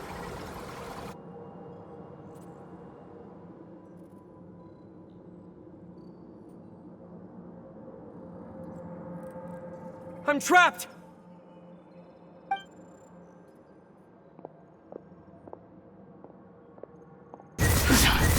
Why won't this thing budge? Hello? Hello? Can you hear me? Nicole, is that you? Yes, it's me. I'm monitoring your progress from inside the Eternal Oasis, and I have to say, this terminal is simply marvelous. It makes tracking you so much easier. I couldn't see anything at first, but now that you two are inside, I can use your location with support from the terminals to get a partial view of the situation inside Irminsul. It's not the clearest image, but it's better than not being able to help at all. So, here I am.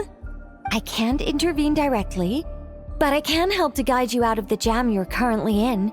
So please, just follow my lead. Dottore in his current form is a blight upon both Irminsul and the ley lines. Pay attention to your surroundings. There must be sources of his contamination. Is that one of them? Precise, good work. But we're not done yet. Stay close, and let's see if we can find any others like it nearby.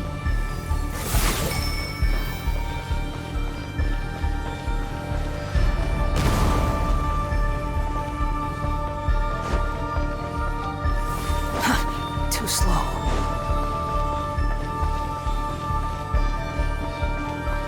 The wind rises. This must be another one. Agreed. Now... Wait! Watch out! Mr. Torre. I think he's found us. The seal is broken. Quick!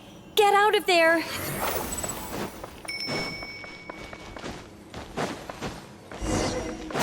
And where exactly do you think you can run to? Wait, what is that? Pursuers!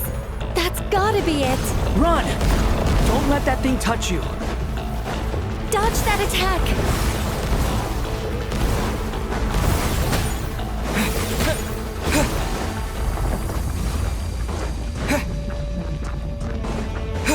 There's more than one path. Which way do we go? To the left! Trust me! Fleeing like vermin. What a pathetic sight. Hey! Watch yourselves! Stay focused! There's a cliff ahead. Jump! More of those corruption sources. Destroy them as you did before, and open the exit as quickly as possible. They're relentless. Is he trying to wear us down? You'll just have to destroy these too. I think the pursuit is over. Hard to say. Stay alert.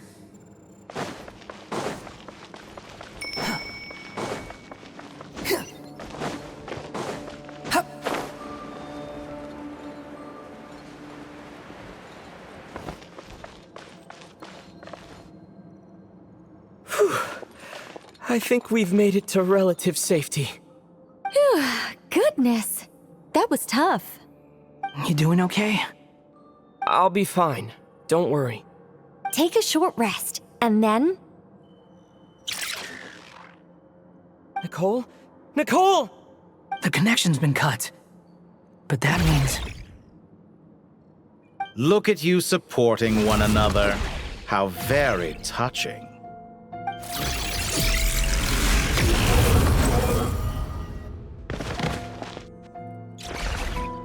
Torre! Took you long enough to find us. You're more useless than I thought. Oh, really? I think I deserve a little more credit for my methods than that.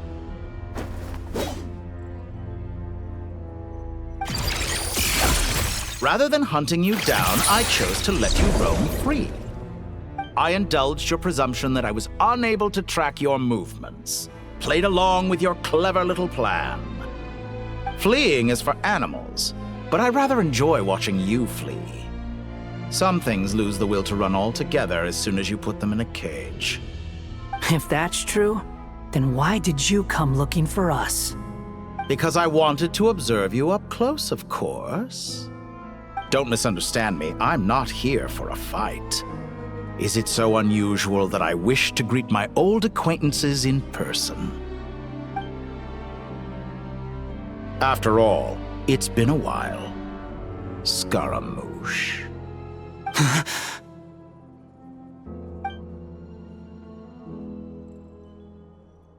Why are you so afraid? I have done nothing unprecedented in discovering the truth. Nor did I go to any great lengths to uncover your story. You made a bold series of moves in deciding to erase yourself, and with the power of this great chronicling device called Irmin's Soul, you were able to achieve something quite remarkable. Once most people form an opinion about someone, it tends to imprison their mind. Yet you managed to erase every trace of your existence. A novel take on death indeed. However, This meant that you stood out to me all the more when I saw you in Nodcry. I didn't even have to go looking for you. Just the sight of you was enough for me to intuit the truth. For someone in my position, connecting the dots was a trivial affair. It would have been more surprising if I hadn't managed to piece it together. You seem very pleased with yourself for figuring it out. I'm sure you'd even be more delighted to learn the full extent of your crimes. That would hardly be necessary. Besides, isn't there something that concerns you more right now? Something that fills you with dread? Let me put your mind at ease.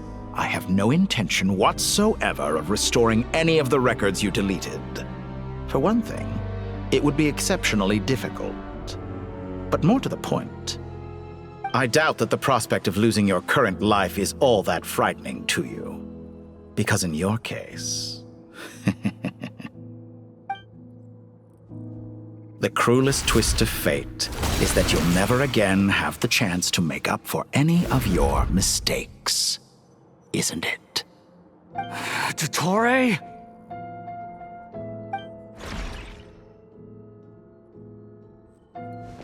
All here shall bend to my will.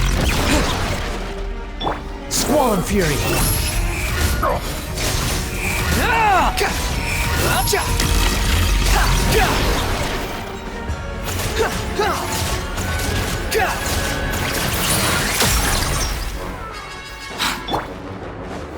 Blazing light! I'm afraid you'll need to do better than that to take me down. I expected you to have grown stronger. Ah, how foolish of me. I forgot that you lack any means to increase your power. You will pay for everything you've done! Oh, will I now?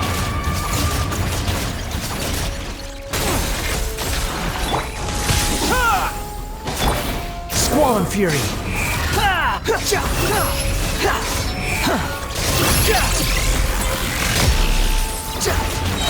You're dead! That's far enough!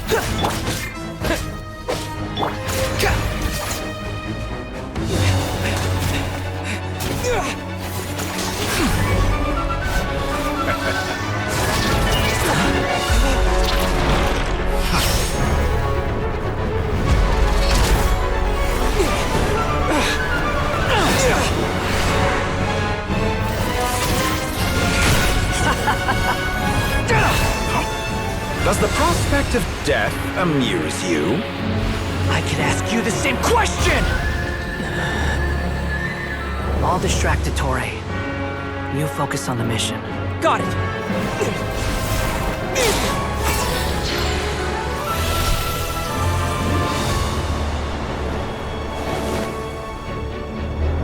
For the hopes and dreams of the masses.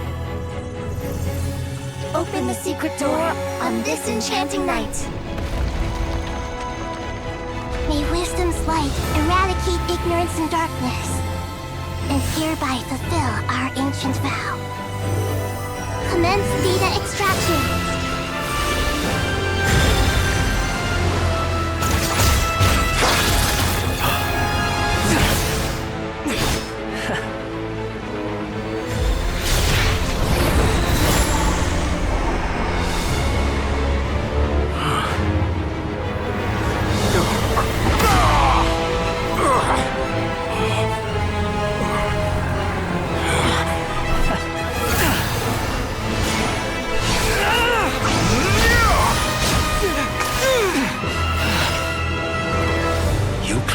Outdated ideals and stand in the way of progress.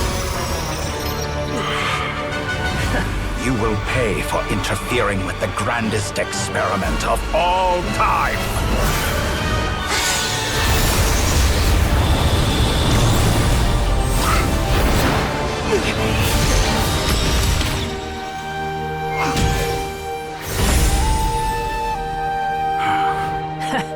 Good timing. Dottore, as clever as you are, you fail to understand wisdom. Wisdom takes many forms, but the path you have chosen eschews them all. Huh.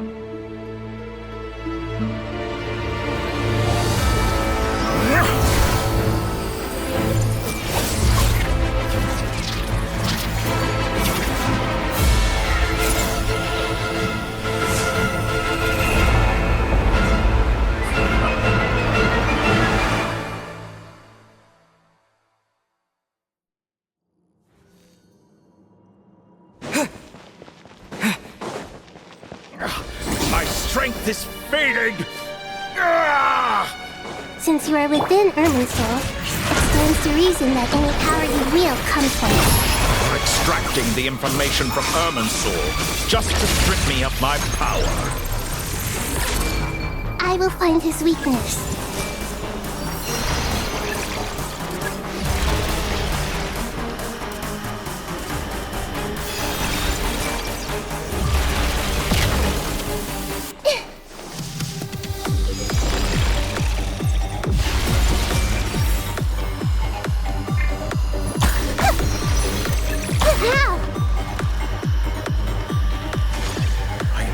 Your attempt to introduce a new variable, but it's nowhere near enough.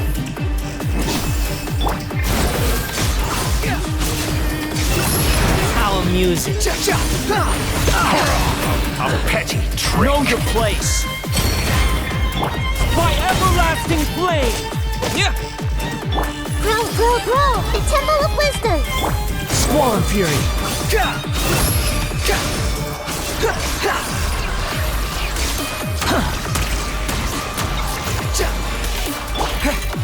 Honed in flame! This way, Purana. Burn all before Search you! for it. Blade of the primal flame!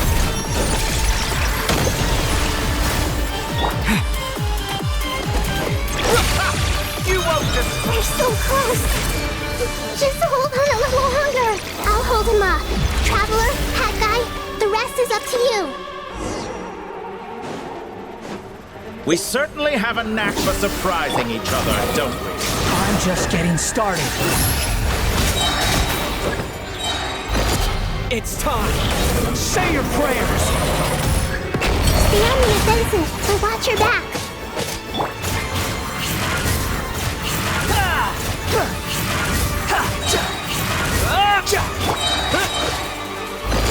It's time. Say your prayers. Squall and Fury. Let's try this. Upon the gale. Muso no Hitotake!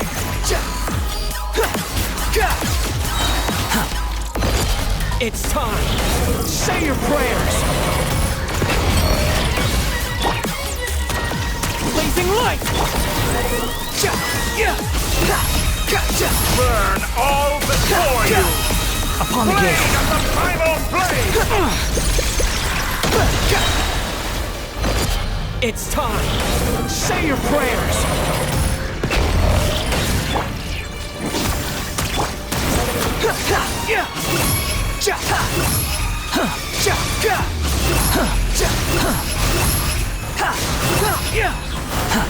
Let's try this. Muso no Hitotake! It's time. Say your prayers. Finally. Time for you to die. Excited?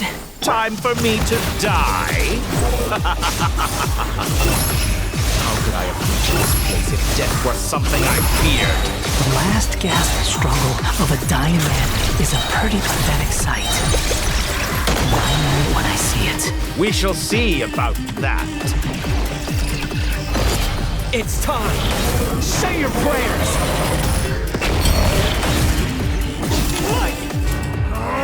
That's enough!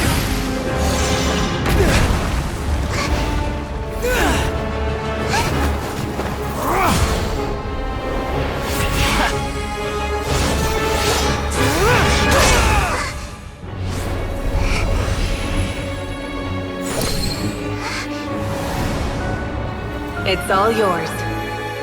Do with it as you see fit.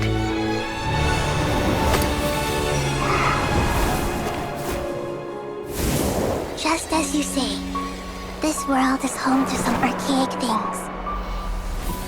And as you suppose, you are a formidable opponent. You have long coveted the secrets of wisdom. So now, I will demonstrate true wisdom in action.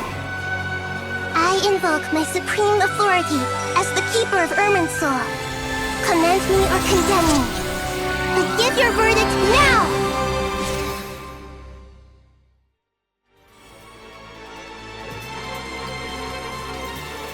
Blessed One of Wisdom, Mahakusaladhama, are you certain that you wish to exercise your authority to destroy Irminsul? It represents both your roots and your finest accomplishments. You truly intend to abandon the very thing you have always fought for? This is my decision. Irminsul has been corrupted beyond redemption. Irminsul is the original tree of Tevat.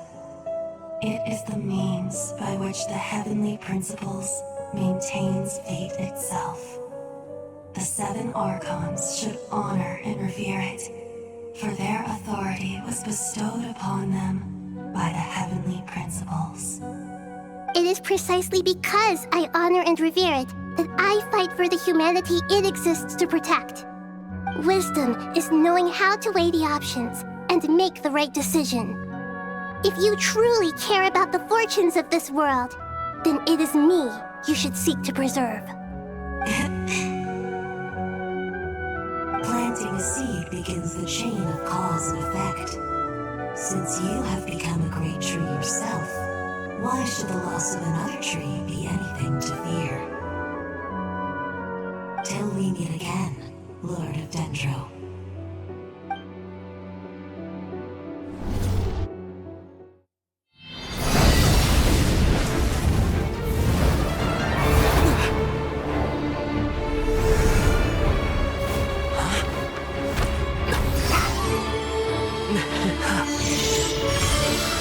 The first flame. The pure, cleansing fire.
Shall we? Where were we? I was suggesting that you needn't perform when signing a contract. You're only sitting here because your bank demanded an evaluation of the trustee. So you told a story about a young scholar from a merchant family in Sumeru? I told a compelling tale, didn't I? The post-expulsion story is far more captivating. The human experiments or the elixir of immortality? The part where you die. Ah, yes. My favorite part. The 35-year-old Segment thought of himself as Dottore, reserving the name Zandik for the original specimen. Of all the Segments, he was the most selfish. After his expulsion, Dottore searched for a new direction. He joined the Fatui, studied Elazar in great depth, secured resources. He was rather fortunate in his career. Zandik turned to Conrian technology and successfully created his segments. But this was not immortality. Even with backup segments, his body would still age. Still, thanks to Snezhnaya, Zandik found the ideal base for his experiments. Then a perfect partnership materialized at a crucial moment. The year that both parties realized they needed more time. Fortunately, Zandik succeeded. In a miraculous turn of events, he gained the extra time he needed. I seem to recall it differently. All right, it's true. No matter how much elixir he took, Zandik remained human and continued to age. Then, on the morning he turned 85... Help me up! call for help. Surely he would be rescued, Zondik thought. But to his surprise, no one helped him. Zondik was too selfish for that. Don't forget, you're one of us. Yes, and we're all waiting. Waiting for me to die. Pantalone arrived for a meeting and happened to witness what followed. He found it unsettling. I never said that. But the Zondiks were unfazed. It was a rare opportunity for self-dissection.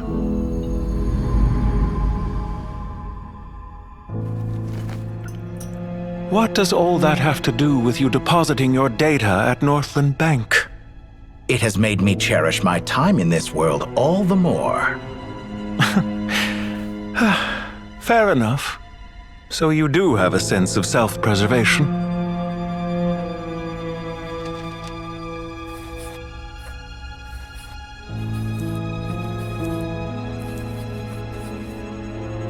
What do you mean? You're hardly normal, and you don't cherish life. You just don't want to admit defeat in the limited time you have. Even so, don't I deserve an interesting ending? I'm counting on it.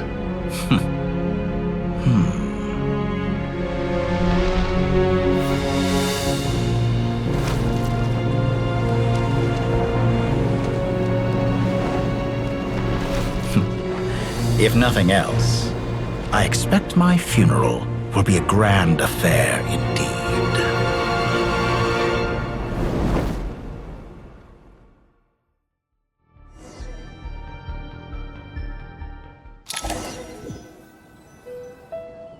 What a magnificent fire. In Snezhnaya, we light fires to ward off the cold. Fire, it seems, is antithetical to ideas such as cold, frozen, and unchanging. Perhaps it has always been that way. From the beginning, fire has been used to drive away wild beasts and warm the body and mind. You could say it's a form of treatment. One that cures the human heart of mortal fear. Mortal fear? Something you haven't been acquainted with in a long time, by the sounds of it. Whereas you, I'm sure, must know the feeling quite well indeed. I remember when we first discussed the elixir of immortality, you claimed that extending your lifespan was about buying more time. But was that really the truth? You fear the prospect of dying a wretched end in this world, don't you? Of course I do. I'm only human, after all. And while you may have forgotten it, you cannot deny that you too were once human, Dottore. I do not believe that there is no such fear in your heart. Perhaps you are right. But I abandoned it long ago and devoted myself to my experiments. I have felt no fear since. From the very beginning, I never thought you could win this game. But still you came. Contract in hand, to honor our agreement. Because I am a reputable partner. And as we have discussed, experiments are about more than results alone. The process is equally important. I have come here and completed my creation, and I do not regret my decision. I'm afraid your journey ends here.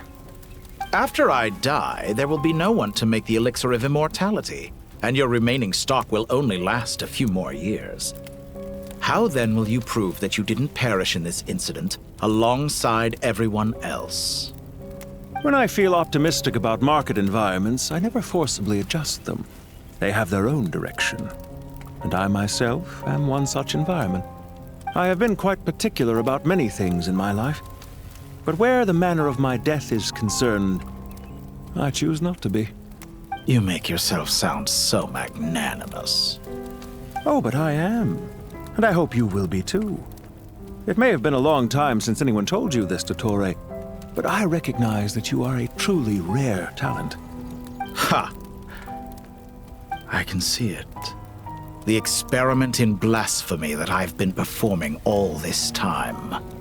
It has been a long process, and I do not care about the results as much as people might imagine. If the very goal of your experiment was to explore infinite possibilities, then there was never any reason for it to end.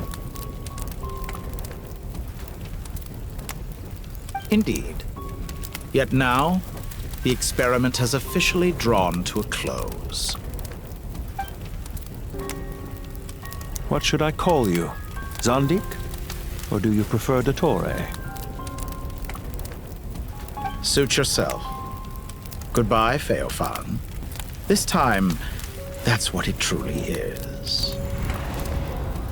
And don't I know it? Goodbye, Zandik.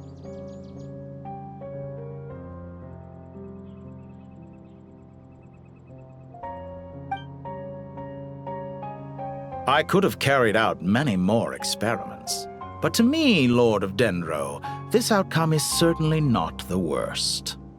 I believe you. But unfortunately, this is where it all ends for you. This experiment does not belong to you, nor do any of the results. Experiment? It sounds like you're trying to outdo me in my own field. Wisdom is conveying information in terms that people can clearly understand. You know exactly what I mean. Indeed. I can see no further outcomes. Ha. You have a formidable mind, and you are braver than I thought. Setting fire to the very thing your survival depends on. Your previous threat was empty, but this time, it is real. When necessary, wisdom can be as fierce as an inferno. Some of the flames that incinerate you come from within yourself. Perhaps you are right.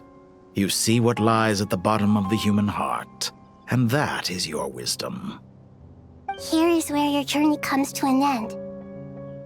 All that is yet unknown belongs to those of us who will carry on living. It seems I have unwittingly been your arch-enemy all along. But now, it's all over. I do not deny your intelligence. But what you refer to as experiments, I would never describe in those terms. They are events that take place in the real world, and they are so much more than mere data. Goodbye. We will never meet again.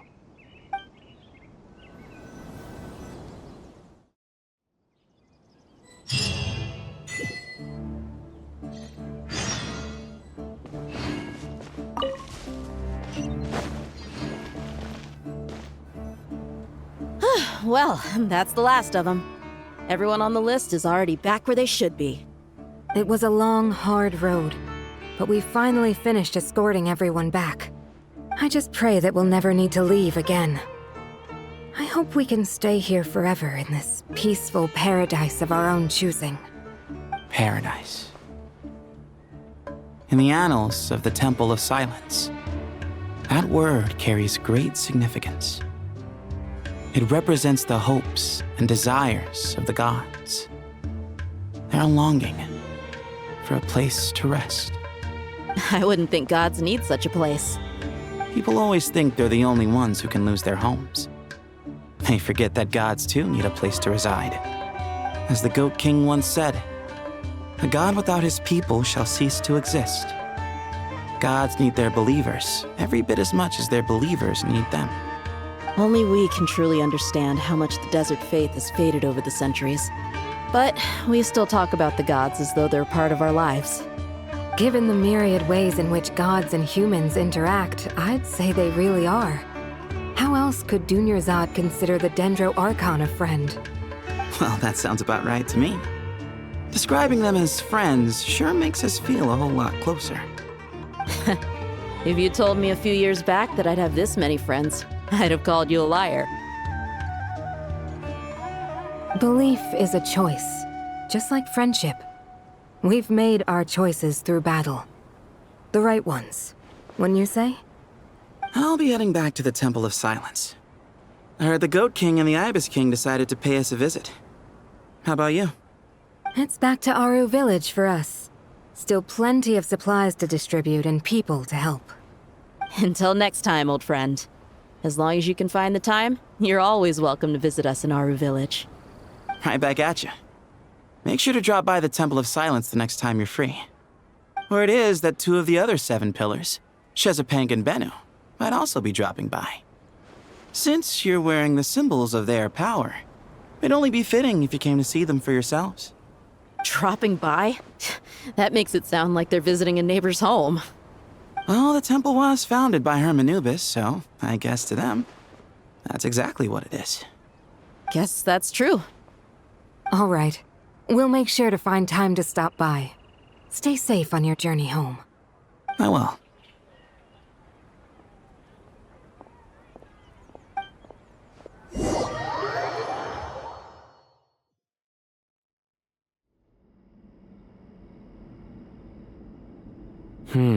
You do have a point. See? Retirement has always been a problem, especially for old-timers like us who've been locked away all these years. You finally step out into the light, and bam! You're face to face with a whole different world. Naturally. What do you think, Layla? Huh? Why would you think to ask me? How could I possibly be qualified to decide where the servants of King Deshret should live? Sorry if my question was unclear. Do you think their statues will stand out too much if we place them here? Hey, I never agreed to this. How could we possibly allow our statues to be left in Hermanubis' home? That would be like breaking into someone's house, then pretending it belonged to you in the first place. Different beliefs can coexist. We still need to respect one another. By which you mean, you two plan to stay at the Temple of Silence, for a while at least, but you have no intention of relocating your statues here. So, you see this as sort of a family visit? Is that correct? Family. Huh. You could say that. In a sense, Hermanubis would view this as his home. Just look at this place. Magnificent, is it not? The sad truth is, in the past, all 3 of us invested so much into misguided ventures. We failed to build what we should have, and wasted so much time instead. And what do you mean by that? I mean that for the most part, time spent associating with the likes of Sobek, and, let's say, Thoth, might reasonably be considered wasted. Why does that not surprise me? Go on. Anyway, given how much time we'll all be spending together, I'd say that the bonds we built will end up proving to have been a sound investment. Once Sethos, the current leader of the Temple of Silence, returns, you can discuss the matter of staying here with him. But judging by the expressions of everyone here, I imagine you'll receive a very warm welcome. This sacred ground houses untold knowledge, after all. What better place for the servants of King Deshret to appear in the mortal world? How about we share a meal together first? I imagine it's been many years since you last tasted fresh food. Oh, that sounds wonderful! After so many hundreds of years, I can only surmise that desert cuisine has become a lot more varied. Are we having a get-together? If you'd like, I can help prepare some food. After all, Lord Thoth, you helped me so much in the desert, and I still haven't properly thanked you. Oh, my, that would be wonderful. I'm touched that you still remember. How the times have changed! To the people of today, it seems the Ibis King has become a kind and passionate god. And you, Mr. Herreshoff? What kind of god do you wish to be? To be honest, I haven't given it much thought. How about you, Dendro Archon? Do you have any hopes for your future? Me? I'm very happy with my current life. Forgive my bluntness, but you do not seem to derive your authority from majesty and might, like Lord Al-Ahmar. Clearly your approach has its advantages, but also its dangers, don't you think? I do, but projecting a majestic front doesn't really suit me. Besides, my relationship with others isn't simply one of a god and her people. Not putting on airs might earn you more adoration. Exactly. Besides, I really like parties where everyone brings their own food, and we all come together to share. You should join us. I'm sure you'll find it fun. Last time when we got together for a picnic near the Nvidia forest, it was quite the occasion. Seeing as you're already here, how about we hold the next one in the desert? Can we do that? Wouldn't Tainari have to transport a ton of drinking water? Don't worry, I can help out. Layla, would you like to join us next time? Me? Sure. The more the merrier. That way we... Don't take this the wrong way. I just think you should know. When it comes to passing the time, chess is more our thing. In that case, Dendro Archon, what do you say? If I were to compete against you, I can't say with certainty I'd win, but I certainly wouldn't mind giving it a shot. Where's Sobek? I'm sure he'd be good for a few rounds. Cards, cards, cards! I'll always prefer chess. I wonder what variant of chess we're talking here. Mr. Thoth, is there some sort of astrological significance to this game? Oh, I'm glad you brought that up. As long as the leader of the Temple of Silence agrees, we can search Hermanubis' place for books to teach you how to play.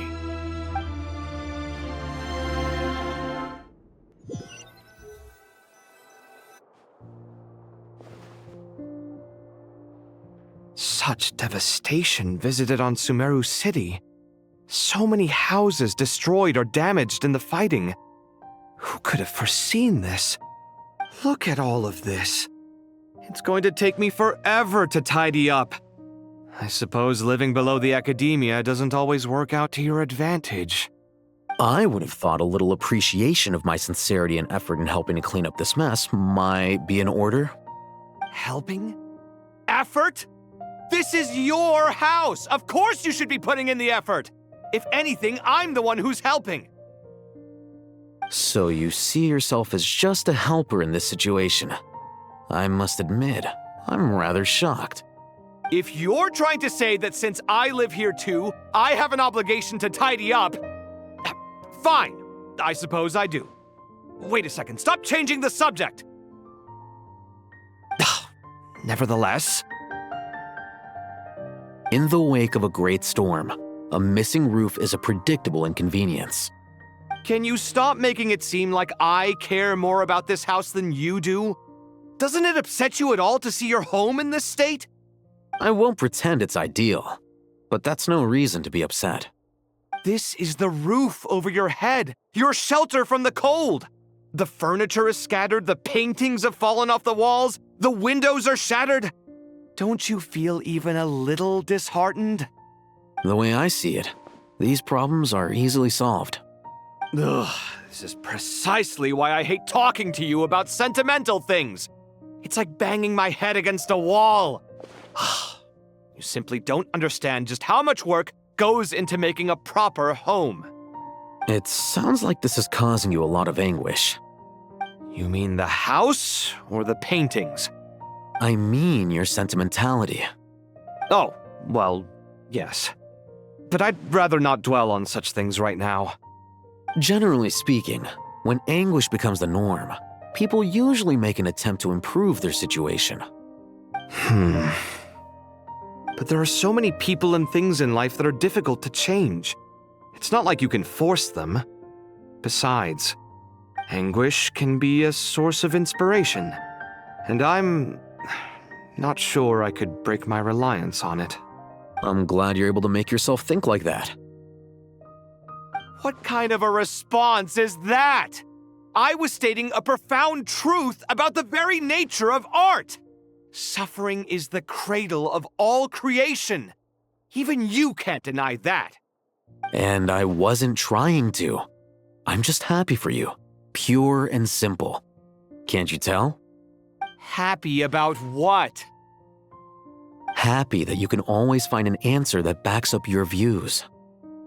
You... More often than not, life is a process of running into problems and then searching for answers. Yours more than most. Not everyone's so good at justifying things to themselves. It's something that you've been steadily mastering. Huh. What about you, then? What skills have you been mastering lately? Pass me that box. Huh? Okay. You may consider this my progress on the path to mastery. What? Wait a second. Isn't that box mine? Hey, it is! It must have fallen off that shelf! I'll hate them! Those are my paints and inks! Would you like me to put it in your bedroom for you? Huh? I mean, sure, if you don't mind. What kind of progress is this? Does he think he can bribe me? Not that giving me back my own things is much of a bribe. These books on the floor, they're a complete mess. And this one, didn't he say it was an out-of-print collectible? It's completely covered in dust, and some of its pages have even fallen out. Ugh, guess I should help him repair it. This one too. And this one.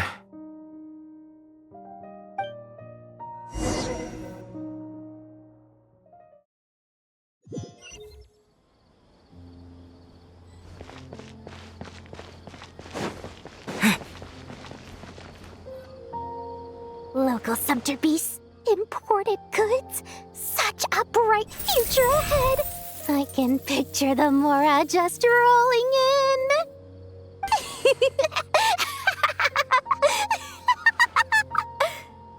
You do realize you sound like a choking cow? It's called being imposing. Can't you feel it?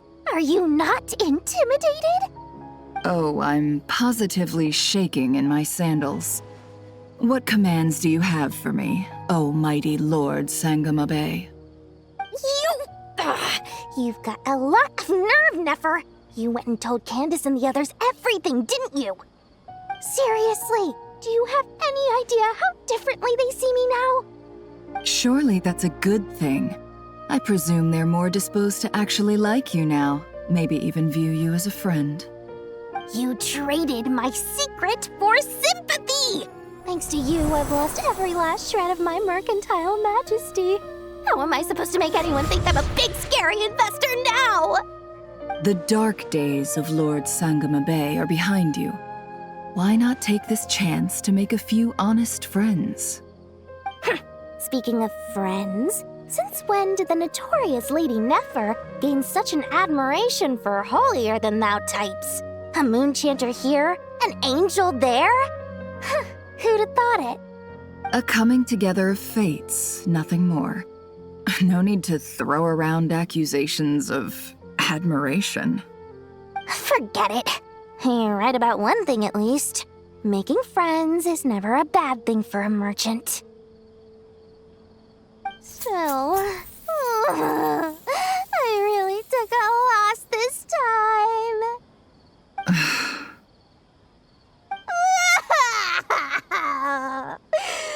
What are you looking at? I'm trying to see if you're really crying or if those are just crocodile tears.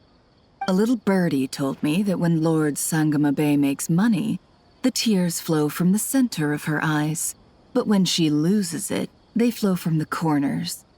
Which is it this time? Ugh, you are so annoying. I'm not talking to you anymore. Nefer, thank goodness you're here. I've been looking everywhere for you. Huh? Oh, well. If it isn't the House of Dana's very own librarian. What can I offer you today, Miss Katayun? Oh, no, I'm not here to buy. I'm here to bring Lady Nefer a book, and a fascinating one at that.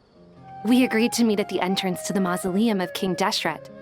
One more thing, I bought this copy with my own money. It's not borrowed. Reasoning knows not time of day, but suspense always follows a blizzard. That's quite the mouthful. Huh? Isn't that the one that... It was all the rage for a while. People throughout the city were clamoring to get their hands on a copy. The names inside were all circled. Everyone thought it was a riddle. Don't bring up that book in my presence. I don't even want to hear its name. That thing was nothing but a scam. Surprisingly enough, I've actually heard of this book, though it doesn't seem of much consequence. So, what truth lies behind it?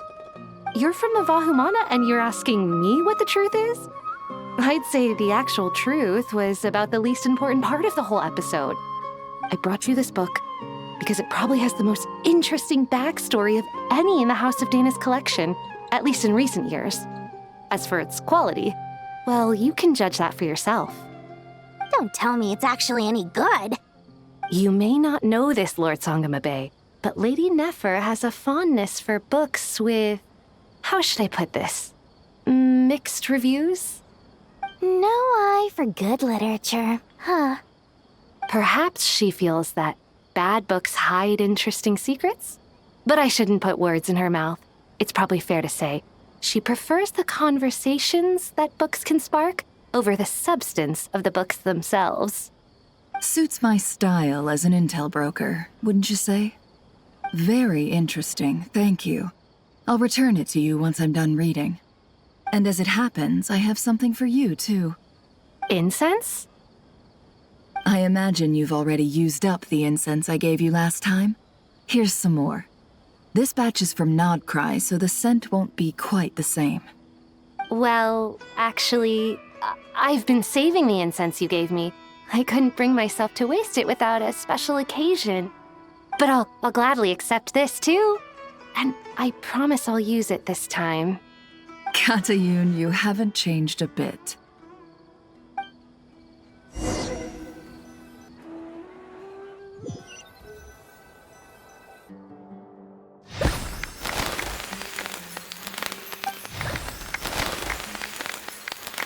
Congratulations, Kale. Well done, Kale. After studying for so long, you've finally become a full-fledged ranger. Sure hasn't been easy for you, huh? This really is fantastic news. All grown up. No longer a trainee, but an official forest ranger. Oh, the next step is to secure tenure in the academia. Thanks, everyone. It's true. I'm an official forest ranger now. Master Tainari, thank you for your guidance and support. I wish Mr. Cyno were here so I could thank him too. Cyno had a matter to attend to at the Temple of Silence. I don't imagine he'll be back for some time. But don't worry, we can celebrate together once he's finished. I'm afraid the party will have to wait. Kale still has some matters to attend to first. Kale? Is everything all right? No, it's not what you think. There's nothing wrong with my health. I just have a few things I need to deal with. I've made plans with the Traveler and Paimon to visit Mondstadt. Master Tainari and Mr. Cyno will be accompanying us too. Well, that's a relief. Let's get together when everyone's back. I'm sure you'll be doing even better by then. Of course. I have a feeling you're right.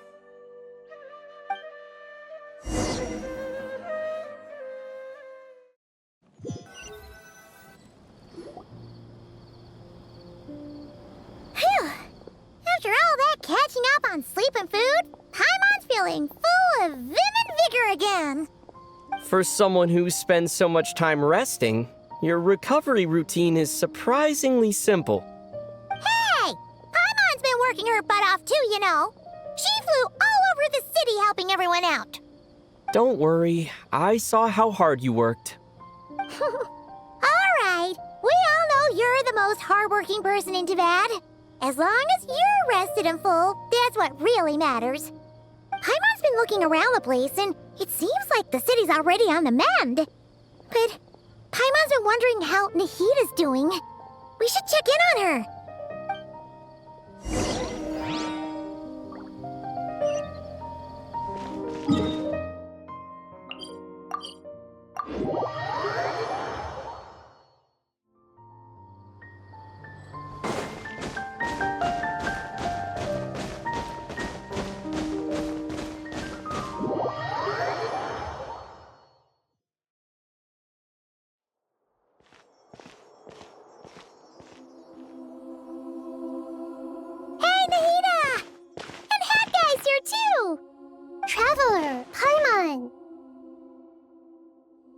What's going on here?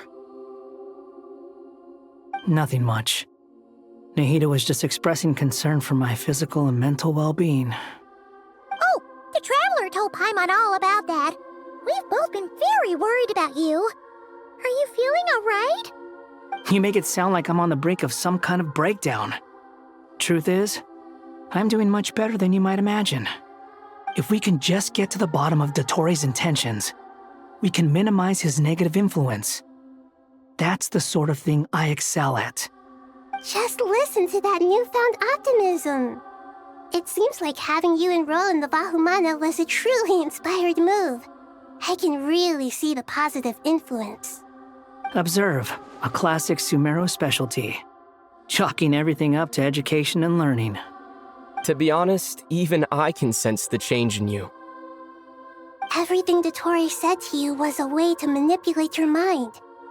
Fortunately, you're no longer under his sway. Can someone as old as me really continue to grow? If it helps, just think of yourself as a late bloomer. It's all a matter of phrasing, and it comes down to what standards you measure yourself by. For a puppet, developing at such an age is perfectly normal. But if you choose to call yourself a late bloomer, it sounds more like you consider yourself human. However you see yourself, well done. All right, I see what you mean. Anyway, what's your next step? What else can I do but complete my current courses? Everything else can wait. Anyway, that's enough chit-chat. There are still things in the city I need to help out with. I'll be heading there now.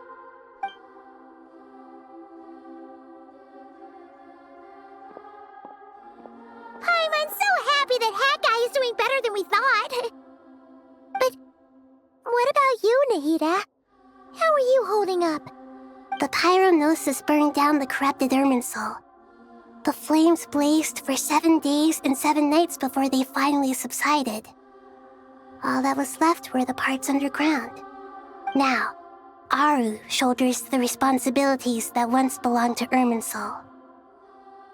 The situation was contained before it got out of hand, so Tevat's most vital information has largely been preserved. Irminsul has a strong influence over you, doesn't it? How will you cope now that it's gone? There is no need to worry. Thanks to Nicole's extraordinary talents, my connection to Irminsul has been severed and transposed onto Aru. Angels can do things like that? They can. Such abilities are precisely what makes them so powerful. The goddess of flowers, Nabu Malikata, once claimed that she too could perform feats beyond the reach of mere mortals. In my eyes, much of what she went on to achieve reached such transcendent levels. Her and Nicole really are both fascinating and magnificent. So, does that mean your situation is stable now? Correct. Just imagine that Aru has become the new Irminsul, and the essence of my existence has been bound to it. The wisdom of Sumeru has ultimately converged into a single, unified entity. Should we ascribe this all to fate, or is it merely fortune? Whatever it is, the important thing is that you're okay, Nahida. Dendro Archon, Lesser Lord Kusanali. Oh, thank goodness you're here. Greetings, Traveler and Paimon. Sir Nevis, do you have something urgent to say? Yes, there's something I need to report. We've received a message from Snezhnaya.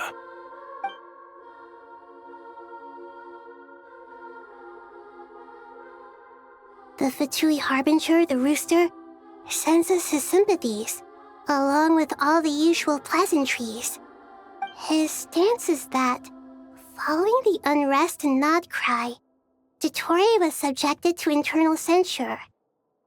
This madness was the act of a rogue element, one who cannot be seen to represent the Zapoliarni Palace. No less than can be expected. Snezhnaya paid a heavy price working to stop him. They even lost one of their own harbingers. The letter goes on to say that even so, Snezhnaya cannot claim to be blameless. Apparently, they will deal with Dotori's subordinates in accordance with Snezhnayan law, holding all those involved in his crimes accountable. Additionally, they are supplying relief funds and supplies, which are already en route. They hope this will aid in Sumeru's reconstruction. Sounds like he's got an answer for everything. True. But as diplomatic rhetoric goes, it's highly effective. Completely watertight, both in logic and sentiment. This disaster has had a profound impact on Sumeru. There is much that I will keep in my heart. The matter of Dotori can be seen as settled for now. We are sure to cross paths again in the future, and in that light, Snezhnaya would do well to uphold their responsibilities and keep a tight rein over their actions. With Irminsul burned, the flow of fate now carries many more possibilities. I will be watching carefully. Perhaps we can move on to a less serious matter? Dendro Archon, will you eat with us once this matter is dealt with? Everyone wishes to celebrate together. Your presence would be most welcome. Of course! Junior Zod, Cyno, and Hypatia all told me the same thing. If there isn't enough room for everyone, we can arrange back-to-back feasts. What a wonderful idea. That just leaves the question of what we should eat. Not more tomatoes, surely. More? Dendro Archon, what do you mean by more tomatoes? Those good friends of yours are always talking about tomatoes. Sometimes when I'm walking through the city, I can even hear them arguing in the fields. Since you see them so often, you must hear about tomatoes even more than I do. Tomatoes. Tomatoes. The word has a certain magic to it. Like the autumn fur of a sumpter beast swirling in the wind, sometimes flying up my nose. Tomatoes. What can we make with tomatoes? Wait, why tomatoes? Take your time, there's no need to rush. The Traveler, Paimon, and I still have somewhere we need to visit. You'll have plenty of time to think it over before I return. Does this mean you're going to Natlan? Meet them there in person. It will require a long journey. I know. But this is necessary. I must go myself. Traveler, Paimon, we'll set off as soon as you're ready. Is that all right? Sure. We'll be ready whenever you are. You'll hear no objections from Paimon. We should grab some snacks along the way, though. It'll be just like going on a long holiday. Wonderful. I'm looking forward to this so much.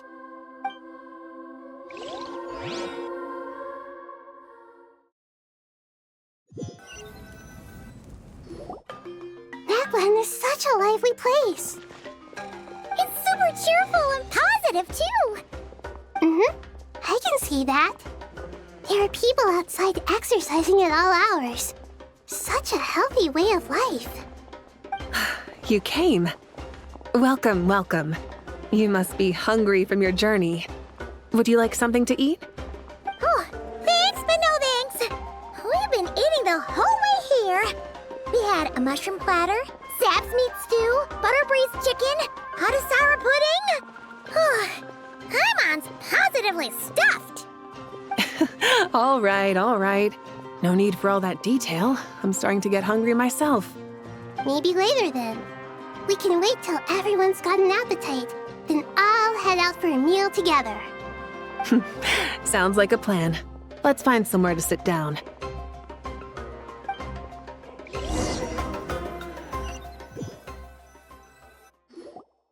I should tell you, I already have some sense of why you've come.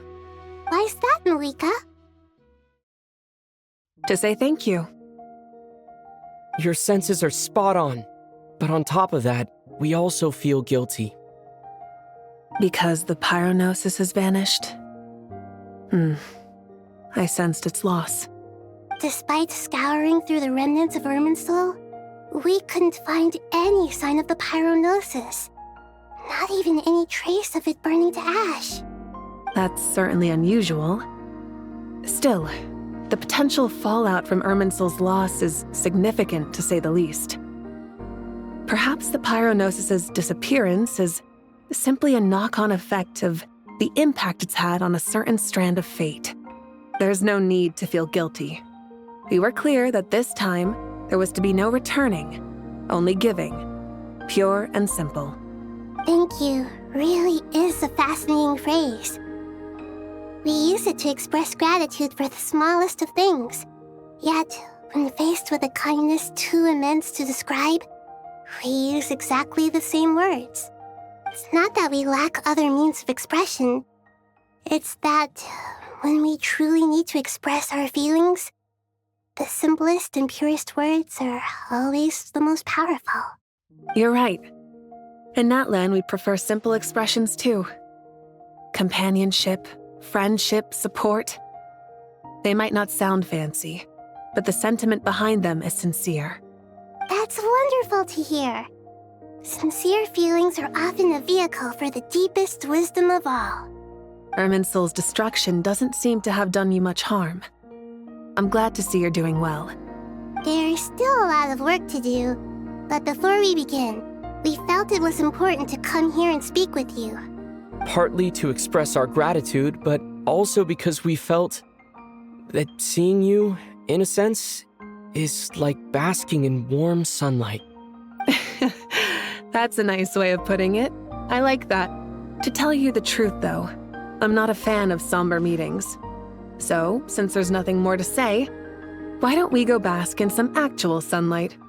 The weather's beautiful today. What a great idea! Paimon's gonna lie back and soak up some rays.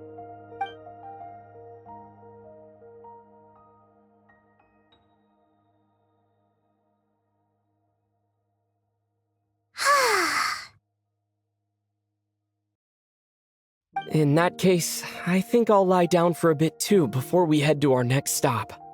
And where might that be? Mondstadt.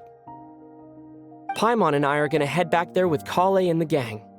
Long ago, I sensed that the god remains inside Kali had come from the goddess of flowers, but I kept it a secret. Those remains weren't hurting Kali, not as she is now. They simply exist. Besides, I could sense a deep yearning within her. A yearning for an ordinary life. A yearning to hold on to the hard-won happiness she now enjoys. With someone like her, I have a responsibility to keep her secret. She should be ready to face the truth by now. Whenever people meet, there is always the potential to create warmth and kindness. Every child grows up. But even as adults, they are still children in the eyes of certain people. Oh, just like how Paimon sometimes sees Nahida as a little kid. Is that so? Well, anyone who's friends with a kid is probably a kid themselves. Of course! And there's nothing wrong with that. When we get back, we'll actually be hanging out with another of our friends who happens to be a kid. Or more like looking after, in her case. Anyway, we'll always be there to watch out for our friends. Dear Sucrose, when you receive this letter, I'll probably be as busy as always. But busy with wonderful things. That's because I'm no longer a trainee. I'm now an official forest ranger. Impressive, right? Cyno said that official rangers sound much tougher than trainees. Though he did say it was already pretty tough to start out with. You probably heard that something big happened in Sumeru recently. Don't worry, it's all been taken care of. We're heading to Mondstadt soon, so if you're free, maybe we could meet up? Plus, it's not just me, a few of us are going. Hey, do you still remember that time we all got together? You know, when we all went to the Windbloom Festival? It'll be just like that.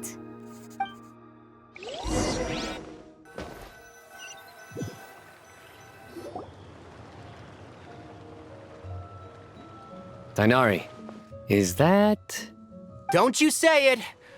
Is that the great Vayu-Vyastra? Behold, the great Vayu-Vyastra, General Mahamatra.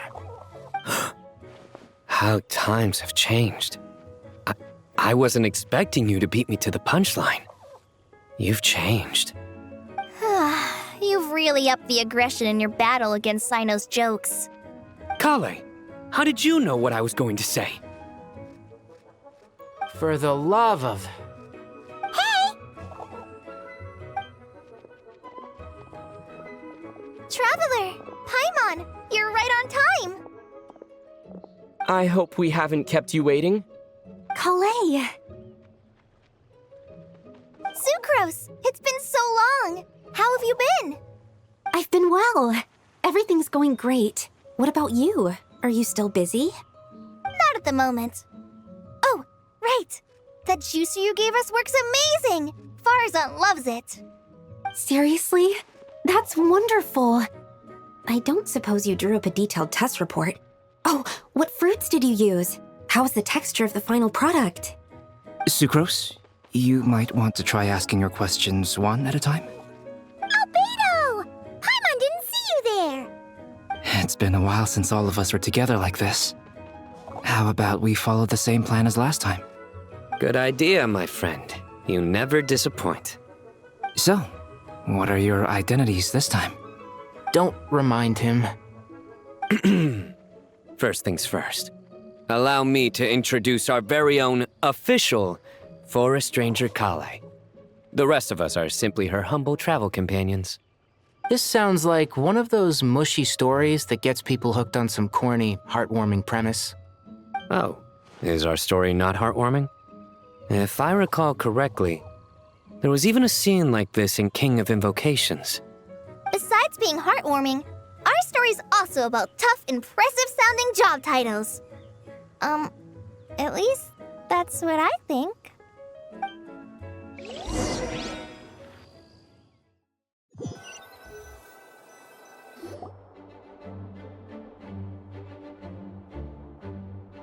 Oh, you're here already? I'm still giving Dodoco a little trim. I won't be a moment. A trim? Does Dodoco need haircuts too? Of course. It's important to know how to take loving care of the apples of your eye. All of these trivial matters get left to me. It's because I'm an angel, and angels are, in a way, the guardians of all Teyvat. Oh, right! Well, that's definitely an impressive-sounding job title. What are you writing? I'm just brainstorming some cool-sounding lines. Oh, write them on these card backs. Of course. Clearly, my lines are pretty amazing, wouldn't you say? Miss Nicole. Kale? You seem a little nervous. I was just wondering, who was the person you mentioned who needed their wish fulfilled? Wish? What do you mean? Miss Nicole asked if we could meet up in Mondstadt once everything was over. She said a friend of hers had a wish that needed my help to come true. Well, you never mentioned that before. All we knew was that you'd arranged to meet in Mondstadt. But we thought it had something to do with the god remains. To be fair, everything I told you was true. Anyway, my friend is waiting. Come on, let's pay her a visit.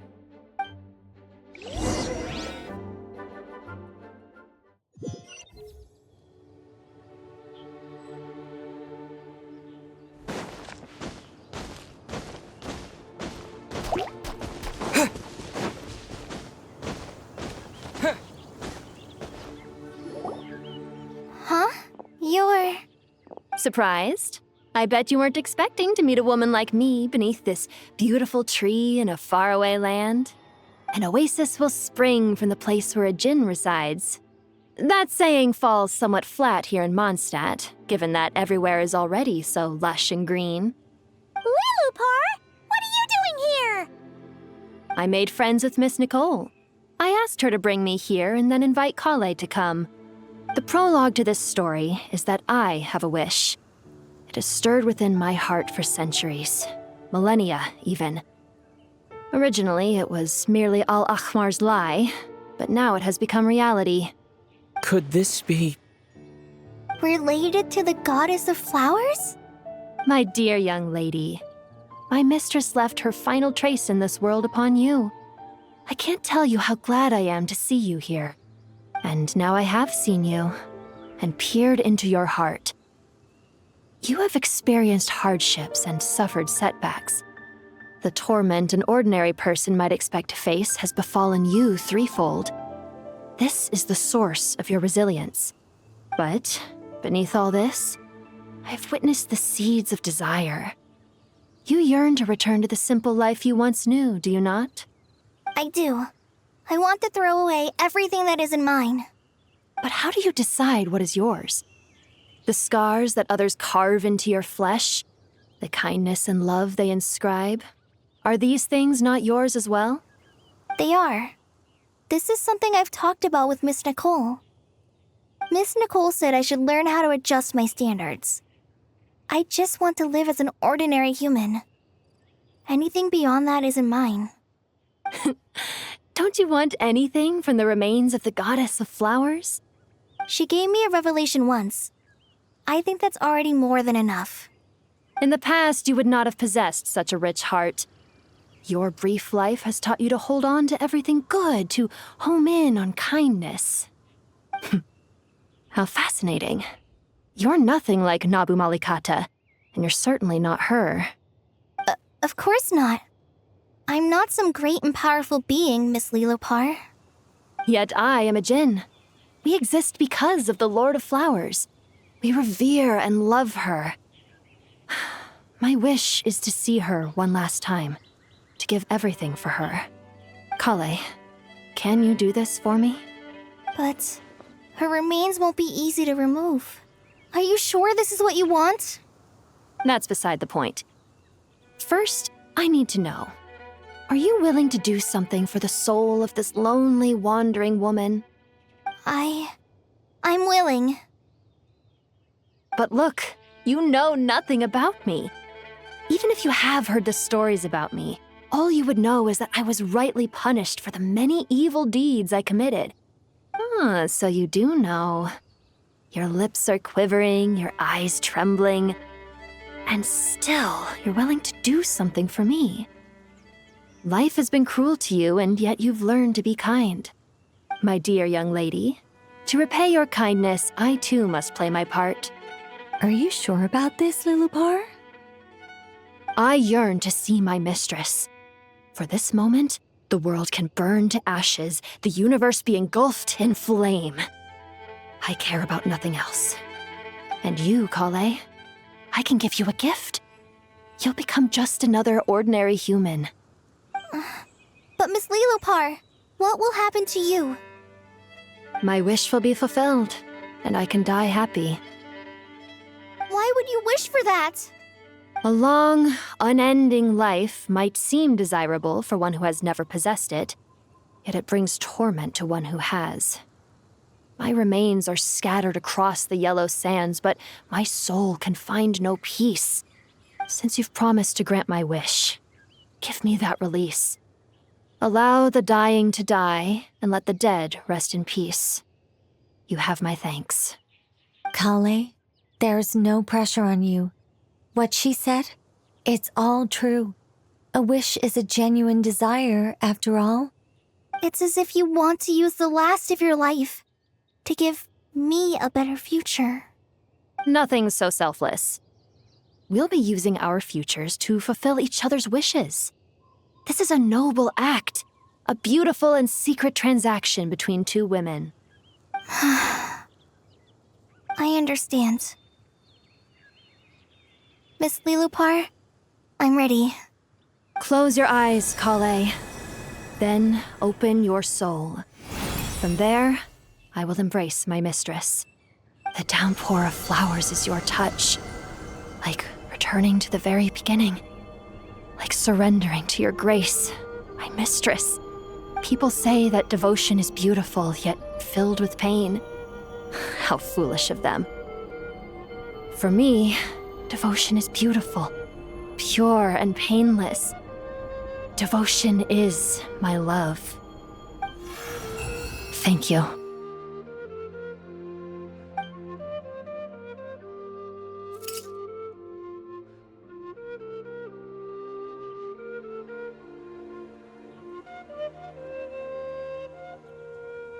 Lilopar! She disappeared? She left, carrying the blessing of flowers. Kale, are you alright? I'm fine. Now that the remains are gone, I don't actually feel any different at all. Those remains weren't hurting Kale. Not as she is now. They simply exist. Besides, I could sense a deep yearning within her. Kale must have already received what she was yearning for. I'm doing fine. I feel relaxed. There's really no need to worry. Then my wish has come true, too. To become ordinary? That's just one of my wishes. Actually, I have a few more. For instance, I want to protect the people I meet and help them find happiness. That sort of thing. So between Miss Lilopar and me, you fulfilled 2 wishes already, and protected 2 people. Wonderful, isn't it? I feel so fantastically happy. I guess that settles things here. So what's next? What do you want to do when we get back to town? Clay, look who I've brought to see you.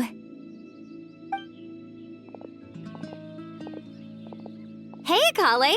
I heard you guys were holding some kind of secret event. How come you started without me? Huh? Oh no, it's nothing like that. We were just saying goodbye to an old friend. Really? Who? Me. The old me. So that's what this is all about. Did you come all the way to Mondstadt for that? Because we knew the old you so we could witness the change? Exactly. The old me is gone. I puffed her into the air, and she became a fluffy pink cloud, floating into the sky, before disappearing forever. Do you think, maybe up in the sky, she has friends waiting for her with test tubes, flasks, and bows? Oh, when you put it like that, it doesn't sound so bad after all. What do you think, Miss Nicole? I think maybe that's right. At least, if it were up to me, I'd consider that a happy ending. Dear Sucrose, even though my childhood ended long ago, these past few days have really felt like growing up again. I've become stronger, and I feel like I can finally accomplish things by myself. Surely someone as mysterious as you will find a friend like this fascinating. Always growing, always thriving like a plant. I came to say goodbye to my old self. I know that after this, she'll be gone. Thinking about it makes me feel a little lonely. I know the weakness that kept me company will one day leave me too. But somewhere in my heart, I feel a great sense of joy. It feels like I've always wanted to take this step, to walk towards the new me.